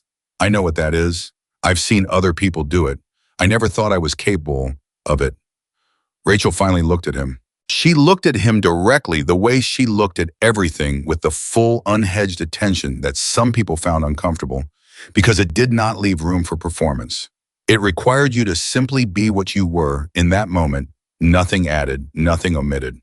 "You had 19 years of experience building a picture of what good leadership looks like," she said. "I didn't fit the picture. That's not nothing." Derek looked at her steadily. "It's not enough." "No," she said. "It's not." They looked at each other for a moment longer. The weight of everything that had happened between them, from the training field to the evaluation room to the 41 minutes behind Colonel Harris's closed door, sat between them without either of them naming it. "The runners," Derek said finally. 0430, how long have you been doing things like that?" Something shifted in Rachel's expression. Not quite a smile, something older and quieter. "Since the first time I was in a situation where the primary system failed and there was no backup," she said. "You learn it once that way. You don't need to learn it again." Derek absorbed that. "Where was that?" Rachel looked at him for one more moment. Then she looked back at the map. "That's a longer story," she said. "And right now, I have an operation to finish." Derek almost smiled. It was not quite there, but it was close. The ghost of it anyway. "Yes, ma'am," he said. He moved away. Carter, who had been standing close enough to hear none of the actual words, but close enough to watch the body language of the entire exchange, looked at Rachel with a question in his eyes that he did not ask. She handed him a position update without looking up. "Unit 6 needs a confirmation on their northern boundary. Get them on the network." "Yes, ma'am," he said. He got them on the network. At 1700, Colonel Harris reconvened the senior leadership meeting. The room was tighter this time, fewer people. The officers present were the ones who needed to be there. Rachel was one of them. Derek was one of them. The investigation team lead, a captain named Reyes, who had been running the signals intelligence work all afternoon, was another. Reyes stood at the front of the room with the particular posture of someone who has spent the day chasing a hard truth and has caught it and is not entirely comfortable with what they are holding. The interference signal was generated using technical access credentials belonging to Staff Sergeant Aaron Briggs, Reyes said. Sergeant Briggs is assigned to the Exercise Communications Support Team. His credentials were used to introduce a frequency disruption protocol into the primary network at 0916. The disruption was designed to appear as a system overload failure rather than external interference. The room was silent. "Sergeant Briggs' current location?" Harris asked. "He's been detained for questioning as of 1640, Reyes said. He has not yet made a statement." What's the preliminary read on motive? Harris asked. Reyes hesitated. The kind of hesitation that means the answer is complicated and the person giving it is choosing their words carefully. Sir, the investigation is still active and I want to be cautious about preliminary conclusions. But the signals analysis suggests the interference was precisely targeted to the exercise command structure rather than to any field unit.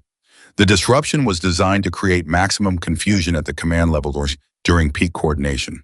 Harris looked at Rachel, then at Derek, then back at Reyes. Targeted at command, he said. Yes, sir. Specifically the primary tactical coordination frequency. The frequency Captain Monroe's command post was using as the primary channel. The weight of that settled into the room. Rachel did not move. She did not change her expression. She had known this was coming since 1517. She had had 90 minutes to sit with it while running the final phase of the exercise, and she had used those 90 minutes to arrive at the place she was sitting in now, which was a place of complete stillness. Not the stillness of someone who has suppressed their reaction, the stillness of someone who has fully processed it and come out on the other side. Someone had targeted her command during a live exercise with 2,600 soldiers in the field. Someone had deliberately hit the communications network under her command with the specific intent of creating a failure that would be attributed to the system that would look like an equipment failure rather than an attack, and that would unfold at the worst possible moment in the operation. If she had not had the runner system in place, the failure would have been catastrophic. Not catastrophic in the way that costs lives in a training environment, but catastrophic in the way that ends careers and damages reputations and becomes the story that defines a person's professional legacy. Someone had tried to break her operation and let the wreckage fall on her name, and they had failed. Because she had been ready at 0430 with a grease pencil and a contingency plan and 4 reliable runners. Harris looked around the room.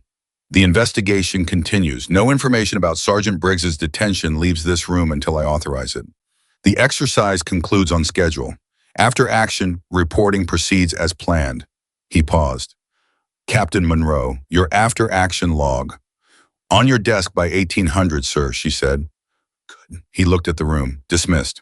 People filed out. Rachel was the third to leave. As she passed Derek in the doorway, he stopped her with a word. Monroe. She looked at him. His jaw worked for a moment. You knew, he said. Not about Briggs, but you knew the command channel was the target. That's why you pre-positioned the runners the way you did, covering the sectors that would lose coordination if command went dark. Rachel looked at him for a long moment. I didn't know there was a target, she said. I knew there was a risk. Those are different things.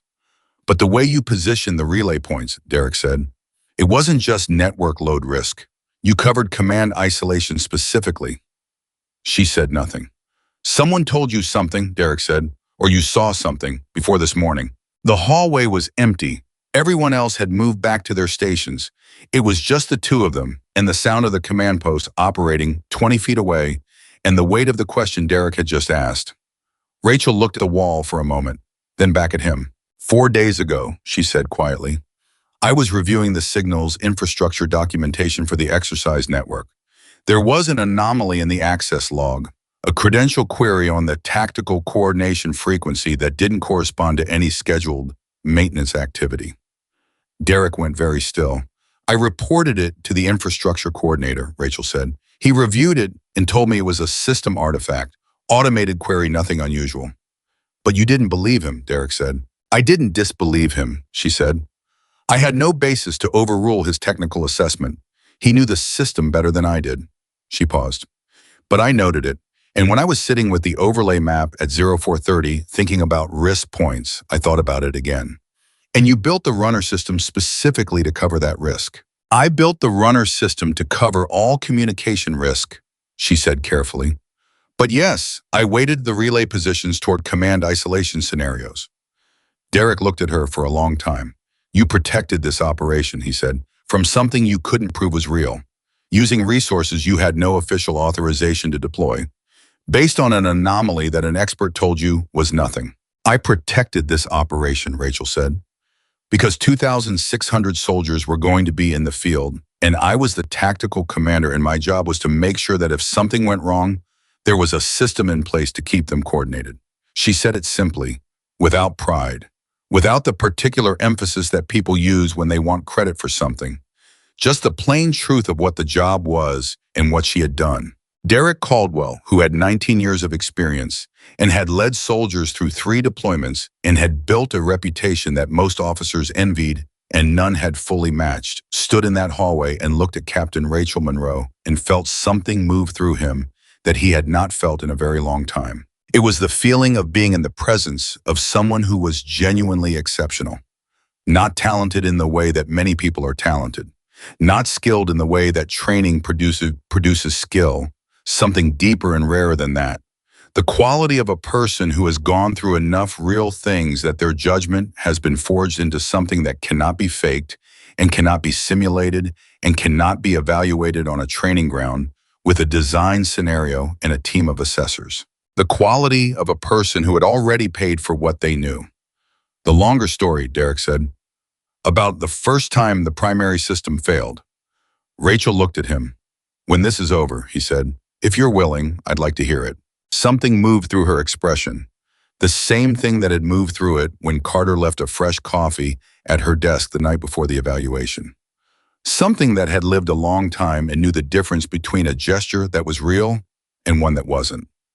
"We'll see, Major," she said. She walked back to the operations table. At 17:58, Rachel submitted the after-action log to Colonel Harris. 47 pages. Complete timeline. Every decision documented with rationale. Every runner deployment. Every unit coordination action. Every communication. The full record of what had happened in the Fort Liberty command post from 0430 to 1700 on the most complicated day this exercise had seen. Harris read the first 12 pages before 1800. Then he set it down and sat back in his chair and looked at the ceiling for a moment. He had been in the Army for 26 years. He had processed a lot of after-action reports. He had read accounts of decisions made under pressure by officers at every level of the service. He had a very calibrated sense of the difference between a report that described good work and a report that described exceptional work. This was the second kind. He picked up his phone and made a call. When the person on the other end answered, Harris said, "I need to talk to you about Captain Monroe." "Yes, I know it's late. This won't keep." He paused, then, "Because what she did today is the kind of thing that needs to be on record at a level above my desk. And because the people who need to know about this officer need to know about her now, not at the next review cycle." He listened. "Yes," he said, "that level." He hung up. He picked up the after-action log and kept reading. At 1830, the exercise officially concluded. The final unit confirmation came through the restored network, and Carter logged it on the position board with the particular satisfaction of a man who has worked extremely hard for a very long time and has just watched the last piece fall into place. He looked at Rachel. She was standing at the operations table looking at the overlay map. All the unit positions marked, all the movement corridors completed. The full picture of what 2,600 soldiers had accomplished over the course of a day that had tried very hard to go wrong. "It held," Carter said. Rachel looked at the map for one more moment. "It held," she said. She stepped back from the table. Around the command post, people were beginning the process of standing down. The particular controlled release of energy that follows the conclusion of a sustained, demanding operation. People talking more freely, shoulders dropping by half an inch. The faces of people who have been operating at high tension for hours slowly returning to their normal resting expressions. Ryan Mitchell appeared in the doorway of the command post at 1845. I was not technically supposed to be there. He was a field trainee, not command staff, but he had come from the northeastern sector from Sergeant Holloway's unit, the unit that had received the first runner at 0924. He had heard through the information that moves through military units, the way water moves through soil, impossible to trace and impossible to stop. He had heard what had happened in the command post. He had heard about the runner system. He had heard about 0430 and the grease pencil and the 4 relay points. He stood in the doorway with the slightly uncertain look of someone who is not sure they are allowed to be where they are, but who came anyway because something felt necessary. Carter saw him first. He started to say something, then he stopped. Because Rachel had looked up and seen Ryan Mitchell in the doorway, and the expression on her face was the first fully unguarded thing Carter had seen from her since he began working alongside her. Not emotional in the dramatic visible sense, but open. The careful constructed stillness that she wore like a second uniform had softened just slightly, just enough to show what was underneath it, which was a person who had been carrying a great deal for a very long time. Ryan crossed the room. He stopped in front of her. He had been the soldier Derek Caldwell had selected to knock her down on the training field. He had been the instrument of a humiliation that was designed to be public and permanent. He had not chosen the role. He had executed it because he was ordered to. And then he had watched 11 seconds happen in front of him that had rearranged his understanding of what he was looking at. He stood in front of her now and said, in the voice of a 24-year-old soldier who is trying to say something real and does not have the vocabulary for it yet and is trying anyway, "Ma'am, I just wanted to say, out there today, when the runner came, my whole unit, we held because we trusted the message. And we trusted the message because..." He stopped. He started again. "Because we knew where it was coming from." Rachel looked at him steadily. "You did your job, specialist," she said. "That's what made it work, not the runner, not the relay system. You and your unit trusting the process and doing your job." Ryan shook his head slightly. "Ma'am, we trusted the process because you built a process worth trusting." The command post was quiet in that particular way. It gets when something real is happening in it, and everyone can feel it, and nobody wants to interrupt it. Rachel held Ryan Mitchell's gaze for a long moment. "Thank you for coming to say that," she said finally. It was the most personal thing anyone in that room had ever heard her say. Ryan nodded. He straightened. He left. Carter turned back to the position board. His jaw was tight in the way that people's jaws get tight when they are preventing their face from doing something they have not authorized it to do. Rachel picked up her greased pencil and made one final notation on the overlay map. At 1900, the command post was nearly empty. Most of the staff had been dismissed. Carter was finishing the final position board log. Rachel was at her desk working through a supplemental note to the after-action report, a detail she had remembered, a runner deployment timing that she wanted documented more precisely. Derek Caldwell came back. He stood at the edge of the room for a moment. Then he walked to her desk and set something on it, a single sheet of paper. He did not say anything. He simply put it down and stepped back. Rachel looked at it. It was a written formal apology. Not a professionally worded correction of the record. A handwritten signed apology on plain paper that said in Derek Caldwell's precise angular handwriting the things that he had said to her in the hallway but in permanent form. The things he had done, what they had cost, what he understood now that he had not understood before. And at the bottom, signed with his full name and rank, the statement that he considered what had happened to be his failure of professional judgment and personal character, and that he accepted full responsibility for both. Rachel read it once, then she looked up at him. He was watching her with the expression of someone who has done the right thing and is not looking for a reward for it, but is hoping quietly and without asking that it meant something. "This took courage," she said. Something in Derek's expression shifted, not relief, something older and more complicated than relief. "It took about 19 years longer than it should have," he said. Rachel was quiet for a moment. "Than most things do." She folded the letter carefully and set it to one side. "You asked me tonight about the first time the primary system failed," she said. Derek looked at her. He had not expected this. He kept his expression still, but his eyes sharpened. "It was 8 years ago," Rachel said.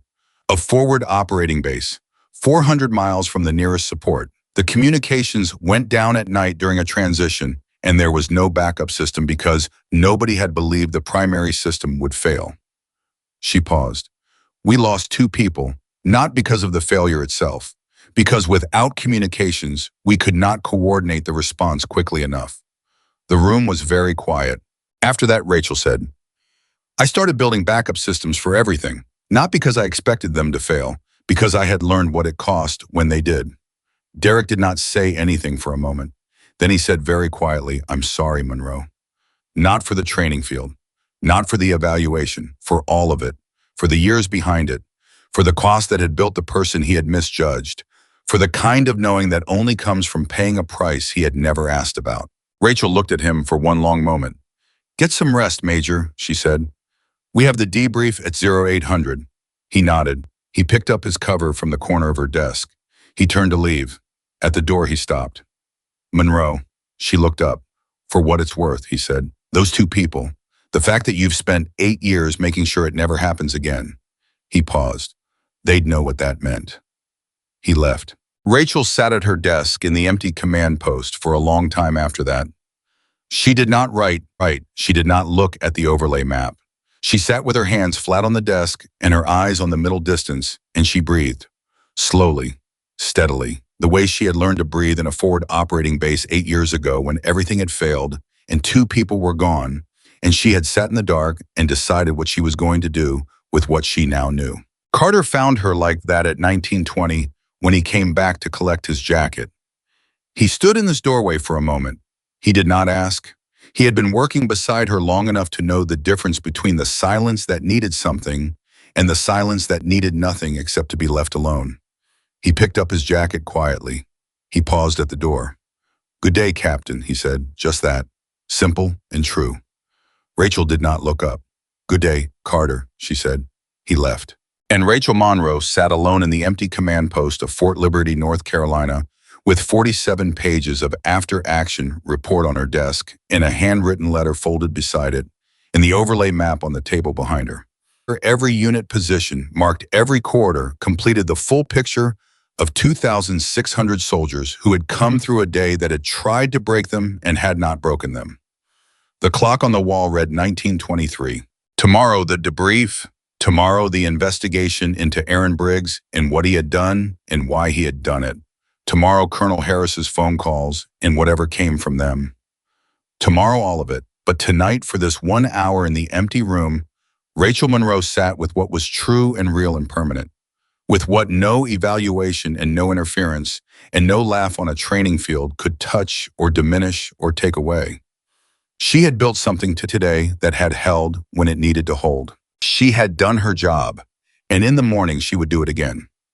The debrief at 0800 is supposed to last 90 minutes. It lasted 4 hours and 17 minutes. Carter arrived at 0750 with 2 coffees and found Rachel already at the operations table reviewing her after-action log one final time before the session began. She was not revising it. She had submitted it. She was reading it the way you read something you wrote at the end of a very hard day, checking not for errors, but for truth. Making sure that what was on those 47 pages was an accurate record of what had actually happened, rather than the version that time and exhaustion sometimes conspire to produce. She set it down when Carter put the coffee beside her. "How are you doing?" he asked. It was the first time in weeks he had asked her that directly. Not in the careful professional way that people ask it when they mean something adjacent to the question. Directly. Rachel picked up a coffee. She thought about it for a genuine moment, which was itself unusual. She was not a person who paused before answering questions about herself. She usually redirected or minimized or moved past them so smoothly that people rarely noticed the redirection. "I'm tired," she said. Carter nodded. "Yeah, but I'm good," she said, and she meant it. The tired and the good were not in conflict. They were the same thing, 2 sides of what it felt like to have given everything you had to something that needed it and to have come out on the other side with the mission intact. "The debrief is going to be long," Carter said. "I know. Colonel Harris looked at me in the hallway just now, like he had something significant to say, and was waiting for the right room to say it in." Rachel looked at Carter over the rim of her coffee cup. "Then we'll find out what it is when we're in the right room." She stood up and picked up her log. "Let's go," she said. The debrief room was full when they arrived, fuller than Rachel had expected. Beyond the exercise leadership and the unit commanders, there were 3 people she did not recognize seated along the far wall. They were in uniform. Their rank was not visible from where she entered, but something about the way they occupied their chairs, the particular quality of stillness that belongs to people accustomed to being the most senior presence in any room they entered, told her they were not observers in the ordinary sense. She found her seat. Carter found his. Derek Caldwell was already seated 2 chairs down. Looked up when Rachel sat. He gave her the small, direct nod of a man who has nothing left to perform and is simply present. She returned it. Colonel Harris opened the debrief at 0800 and 2 minutes with the efficient, unadorned directness of someone who has a great deal to cover and a clear sense of the order in which it needs to be covered. He started with the exercise outcomes.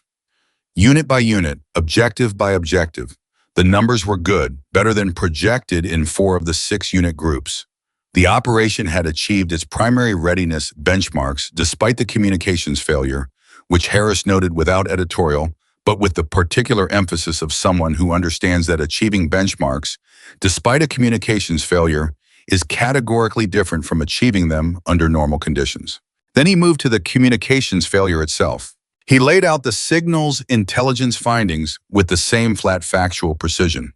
The interference signal, the access credentials, Staff Sergeant Aaron Briggs, the detention, the ongoing investigation. He read from the investigation team's preliminary report without inflection, and the room absorbed each piece of information with the focused, careful attention of people who are filing everything they hear into the correct category of response.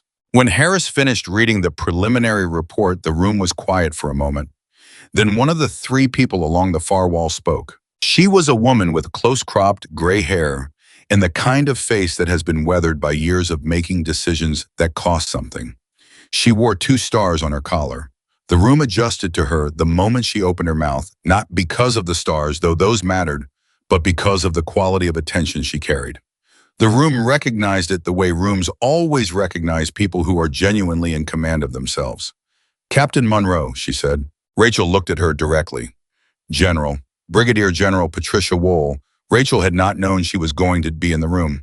Nobody had told her. She processed this information in the fraction of a second it took to register the stars in the face and the name and place them correctly. And then she was simply present because being present was the only thing that was ever actually useful. "Walk me through the decision to pre-position the runner teams," General Wohl said. "From the beginning, everything." Rachel walked her through it. She started with the access log anomaly 4 days earlier, the credential query that the infrastructure coordinator had assessed as a system artifact.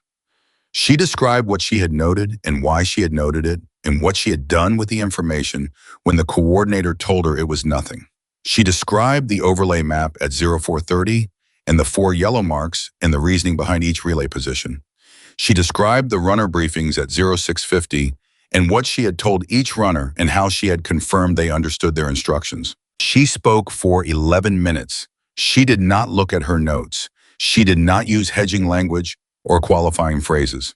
She simply described what she had done and why, in the same direct, unperformed way she described everything, and the room listened with the particular quality of attention that people give to someone they are genuinely trying to understand.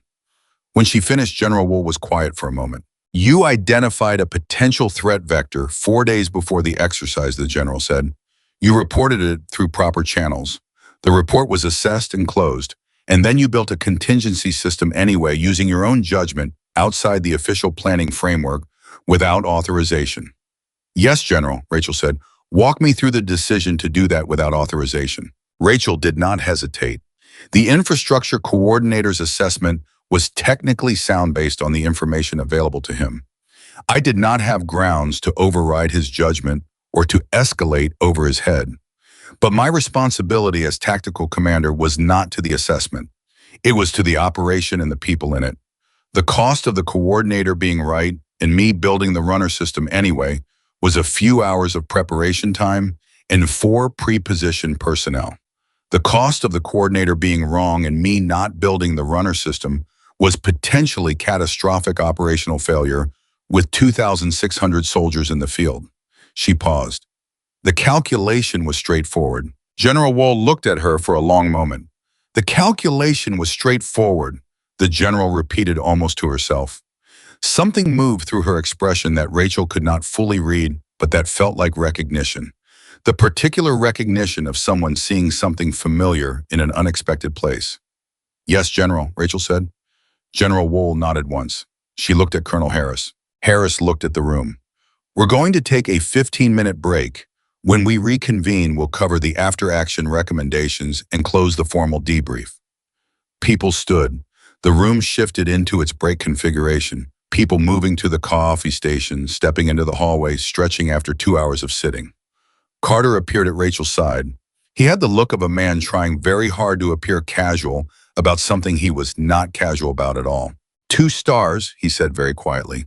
"I noticed," Rachel said. "She flew in this morning," and Carter said. "I found out from the colonel's aide. She requested to be present for the debrief specifically. Not as oversight, she requested it. Rachel processed this. She looked at her coffee cup. What else did the aide say? That she had read your after-action log at 2300 last night. Carter paused. All 47 pages. Rachel was quiet for a moment. Then she straightened. Get me a refill, she said. We've got another 2 hours in there. Carter almost smiled. He went to get the coffee. The debrief reconvened at 10:15. Harris covered the after-action recommendations methodically, changes to the communications infrastructure, new protocols for access log monitoring, revised backup communication procedures that incorporated a formalized version of the runner relay system Rachel had built, not as an emergency improvisation, but as a permanent documented component of the base's operational contingency framework. That last item landed in the room with a quiet but unmistakable weight. The thing Rachel had built at 0430, with a greased pencil and 4 reliable personnel, was going to become standard protocol. It was going to be written into the documentation. It was going to be trained. It was going to exist permanently as a system that future soldiers would learn and practice and potentially depend on in ways none of them could yet predict. Because one person had been ready at 0430 when nobody else had identified the risk yet. Yet, at 10:47, Harris closed the formal debrief, but General Wool did not stand to leave. She looked at the room with a particular expression of someone who has been waiting for the formal portion to conclude so that the real portion could begin. I want to say something before we dismiss, she said. The room resettled. I have been in this army for 31 years, General Wool said. I have been in rooms like this one more times than I can count. I have read after-action reports on operations of every size and complexity. I have studied failures and I have studied successes, and I have spent 31 years trying to understand the difference between the kind of leadership that holds when conditions are good and the kind that holds when everything that can go wrong has gone wrong. She looked at Rachel. What Captain Monroe did during this exercise was not extraordinary because it worked, she said. Plenty of things work. It was extraordinary because of when it was built, before the failure, before anyone else identified the risk.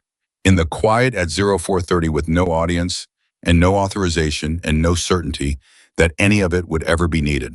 That is the rarest kind of leadership, the kind that does its most important work in the moments when nobody is watching. The room was completely silent. Captain Monroe, the general said, stand up. Rachel stood. General Wool looked at her for a moment with an expression that was not quite warmth and not quite formality, and was exactly the thing that lives between them, which is respect given by one person to another on the basis of what they have actually done and who they have actually proven themselves to be. The Army is better for having you in it, General Wool said, and I intend to make sure the right people know that. Rachel held the general's gaze. Thank you, General, she said. She sat back down. Carter, 2 seats away, looked at the position board on the wall with great focus and did not look anywhere else for approximately 30 seconds. The room dismissed at 10:59.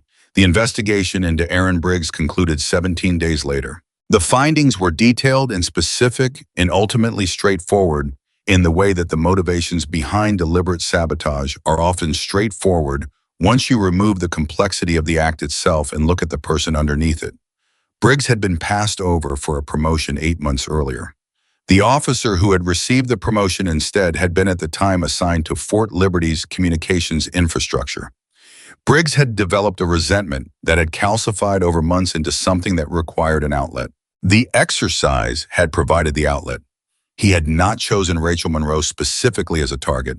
He had chosen the tactical command position, whatever it occupied, because disrupting the tactical command during the exercise would cause the maximum operational damage and would be attributed to the infrastructure, not to sabotage, because the failure mode he had designed was sophisticated enough to look like a system overload. He had not anticipated the runner system. And he had not anticipated that the person in the tactical command position had identified the access log anomaly 4 days earlier and had built a contingency around a risk that an expert had told her was nothing. He had not anticipated Rachel Monroe.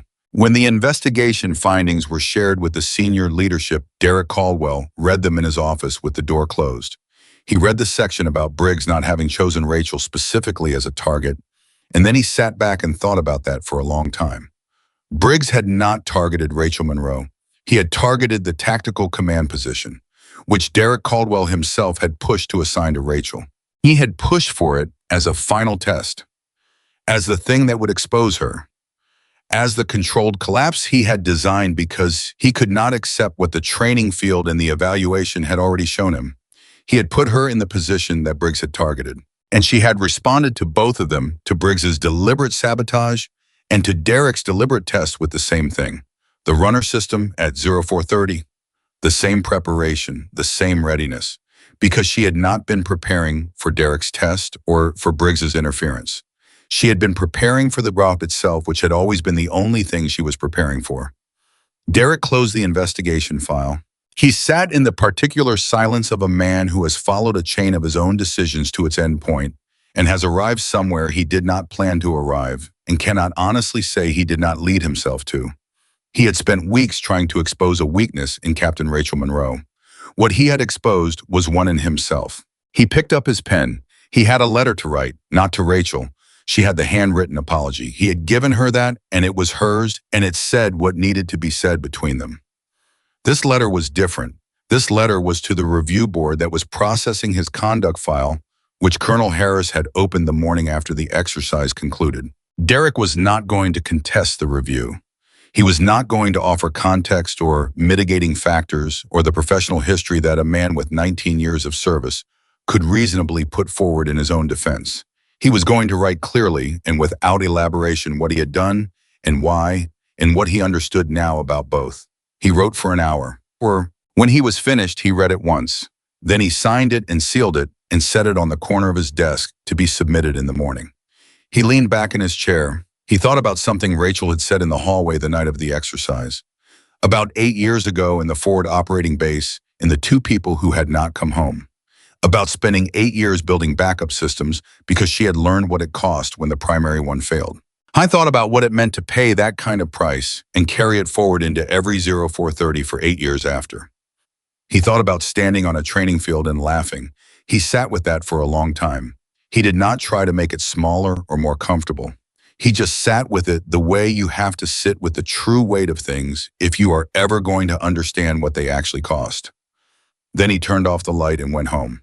3 weeks after the exercise, General Wool's office submitted a formal commendation for Captain Rachel Monroe's conduct during the Fort Liberty readiness exercise.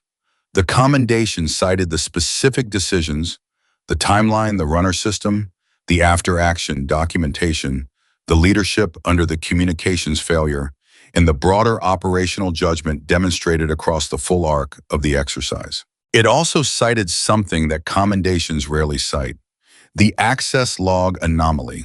The decision to note it and respond to it even after an expert assessment had closed the concern. The willingness to act on incomplete information in the service of the people who were going to be in the field, regardless of whether the concern proved valid. The commendation was filed. It was read by the people it needed to reach, and it moved through the system the way significant things move through large institutions, slowly and without fanfare and with the permanence that the speed of its movement does not suggest. Carter found out about the commendation from the colonel's aide on a Tuesday morning. He was at his desk working through a routine logistics review when the aide appeared in the doorway and said in the carefully neutral voice of someone delivering information they are pleased about, but are choosing not to perform their pleasure. The general's commendation for Captain Monroe was filed this morning, formally. Carter looked at the aide. "Thank you," he said. The aide left. Carter sat at his desk for a moment. Then he stood up, picked up a fresh cup of coffee, and walked down the hallway to Rachel's office. She was at her desk. New maps, new problem, some logistics issue in the upcoming training schedule that she had identified 2 days ago and was already 3 steps into solving. Carter set the coffee on her desk. She looked at it, then at him. His face told her what he was not going to say out loud in a professional space on a Tuesday morning. She picked up the coffee. Something moved through her expression. The thing that was not quite a smile. The thing that had lived a long time and knew the difference between moments that were ordinary and moments that were permanent.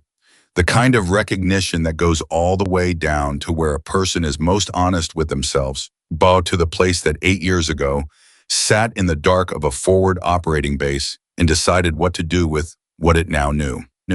"Get back to work, Carter," she said. "Yes, ma'am," he said. He went back to his desk. He was smiling before he reached it. The soldiers who had been in the field that day, all 2,600 of them, did not receive a formal briefing about what had happened in the command post. The investigation findings were not distributed to the field units. The commendation was not announced over the base network. But information moves through military units the way it has always moved through military units, which is to say it moves through everything and stops at nothing. By the end of the first week after the exercise, every soldier who had been in the northeastern sector knew that the runner who had arrived at 0924 had come from a system built at 0430 by the tactical commander. By the end of the second week, most of the soldiers who had been in any sector knew the same. By the end of the third week, there was not a person on Fort Liberty who had participated in the exercise who did not know in at least the broad outline the story of what Rachel Monroe had built before dawn, while everyone else was still sleeping, and why she had built it. Sergeant Holloway, who had told her unit, "Command has us covered," in the middle of a dead radio and an uncertain field, told the story to a new group of incoming soldiers 3 weeks after the exercise during an orientation briefing. She did not tell it as an anecdote. She told it as a lesson. "You want to know what real leadership looks like," Holloway said. "It doesn't announce itself. It doesn't wait for the crisis to start before it starts thinking about the crisis. Real leadership is the person who is already solving the problem before you even know there is one." She paused. "That is the standard we are going to hold ourselves to in this unit. Any questions?" Nobody had questions. Specialist Torres told the story on the phone to his mother, and this time he had better words for it than the first time. He said, "Mom, there was this officer. Nobody really knew who she was when she got here. And this other officer, a major, he was trying to make her look bad in front of everyone. And she never fought back. She just kept doing her job better and better until the day came when everything went wrong and she was the only one who had prepared for it." His mother was quiet for a moment. Then she said, "That sounds like someone who knows who she is." Torres thought about that. "Yeah," he said. "Yeah, that's exactly what it is." Ryan Mitchell requested a mentorship meeting with Captain Monroe in the fourth week after the exercise. He submitted the request through proper channels, formal and respectful, and he received a response from her office within 24 hours, confirming the meeting for the following Thursday at 1400. He arrived 3 minutes early and knocked on the open door and found her at the same desk she was always at, with the same maps, in the same greased pencil, and the same quality of focus that made the air around her feel slightly more purposeful than ordinary air. She looked up. "Mitchell." "Captain Monroe." He sat when she gestured. He had brought a notepad, which she noticed, and which told her something about what kind of meeting he intended this to be. "What do you want to know?" she asked. "Everything," he said. Then, recognizing that was not a useful answer, I want to know how you think, how you prepare for things you can't see yet, how you stay calm when the situation is telling you not to be calm." Rachel looked at him for a moment. She set down the grease pencil. "The answer to all 3 questions is the same," she said. "You have to do enough real things that the situations stop feeling new. The situation is never actually new. The details change. The location changes. The specific failure mode changes. But the fundamental shape of a crisis, the moment when the primary system fails and the backup system doesn't exist, and the people around you are looking for someone to tell them what to do, that shape is always the same." Ryan was writing, "And the calm. The calm is not a feeling," Rachel said. "People think calm is something you feel. It's not.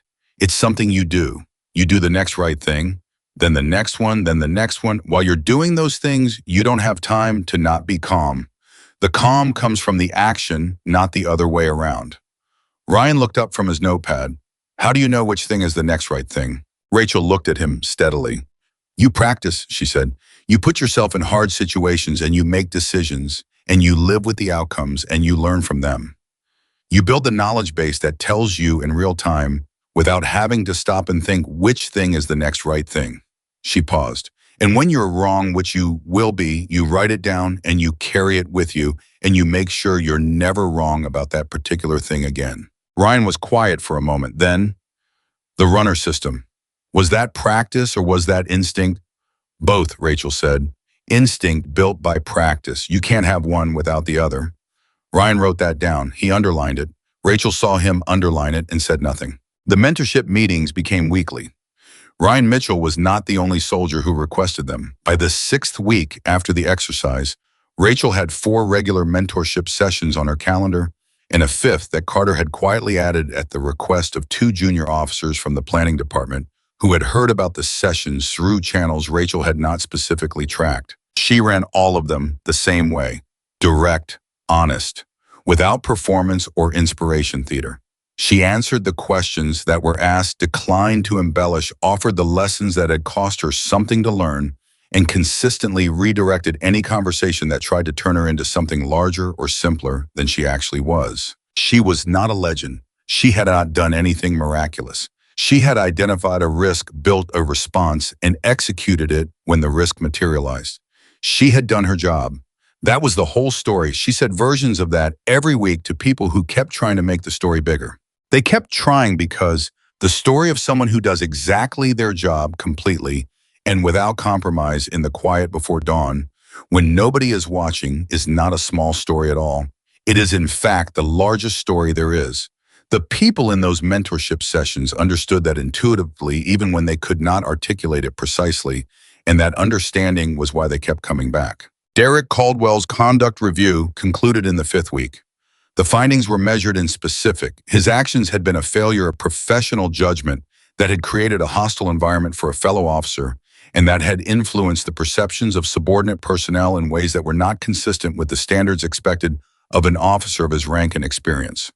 The board recommended a formal reprimand, mandatory leadership ethics training, and a 6-month period of supervised mentorship under a senior officer of the board's selection. Derek accepted every element of the recommendation without appeal. He did not see Rachel at the conclusion of the review. He did not seek her out. He had said what needed to be said between them. What happened now happened in his own work, in his own conduct, in the slow and unglamorous process of a man rebuilding the foundation of his professional practice after discovering it had a crack he had not known was there. He started paying attention to the things he assumed. He started noticing the gap between the conclusions he reached and the evidence he actually had for them. He started asking before he decided what he knew, how he knew it. It was uncomfortable work, the most important kind usually is. 6 weeks after the exercise, Colonel Harris called Rachel to his office. She sat across from him at his desk with the attentive, composed presence she brought to every meeting, and Harris looked at her for a moment before he spoke with the expression of a man who is about to say something he is genuinely glad to be saying. "General Wool's office called this morning," he said. "There's a position opening at the Joint Readiness Training Center, Senior Tactical Advisor. It's a role that shapes how the Army teaches crisis leadership to officers across every branch." He paused. "The general has submitted your name as her personal recommendation for the position." Rachel was quiet. "It's a significant step," Harris said. "Different from what you're doing here. You'd be working at a level where your decisions affect how thousands of officers across the Army learn to lead." He looked at her. "I want to be honest with you. There will be people in that environment who have the same initial response to you that some people here had. The environment will not be easier than Fort Liberty." "I know," Rachel said. "General Wool knows that too," Harris said. "She believes you're ready for it anyway." He paused. "What do you think?" Rachel looked at the desk between them for a moment.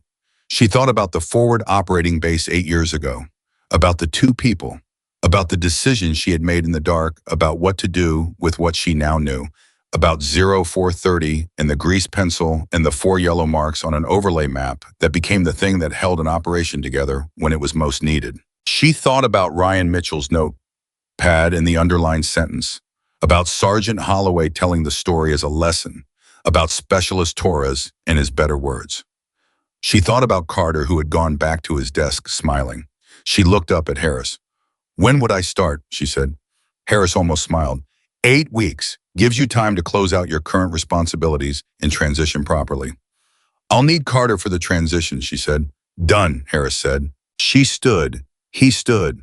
They shook hands across the desk with the clean, direct grip of 2 people who have been through something real together and know it. "Captain Monroe," Harris said as she reached the door. She looked back. "For what it's worth, what you did here, it was the best thing I have seen in this command in a very long time." Rachel held his gaze. "Thank you, sir," she said. "I just did my job." She walked back to her office. Carter was at his desk. He looked up. He read her face with the accuracy he had spent months developing, And he knew immediately before she said a single word that something had changed, that the chapter currently open was closing, and the next one was beginning. Well, he said. She sat down at her desk. She picked up her grease pencil. She looked at the map in front of her. "We have 8 weeks to close out the current responsibilities," she said, "and I'm going to need you for the transition." Carter was quiet for 1 second. "Then where are we going?" "Joint Readiness for Training Center," Rachel said. "Senior Tactical Advisor." Another second. Then Carter put down his pen, looked at the ceiling briefly, and said in a voice that was impressively calm for a man who had just heard that the officer he had chosen to follow was being elevated to one of the most influential teaching positions in the United States Army. "When do we start?" "8 weeks," she said. She made a notation on the map. The new problem. The next thing. The work that was always there waiting, that did not pause for promotions or commendations or the satisfaction of conclusions. Carter picked up his pen and went back to work. And that was how it ended and how it began. Not with ceremony, not with announcement, not with the dramatic public recognition that the story might seem to call for.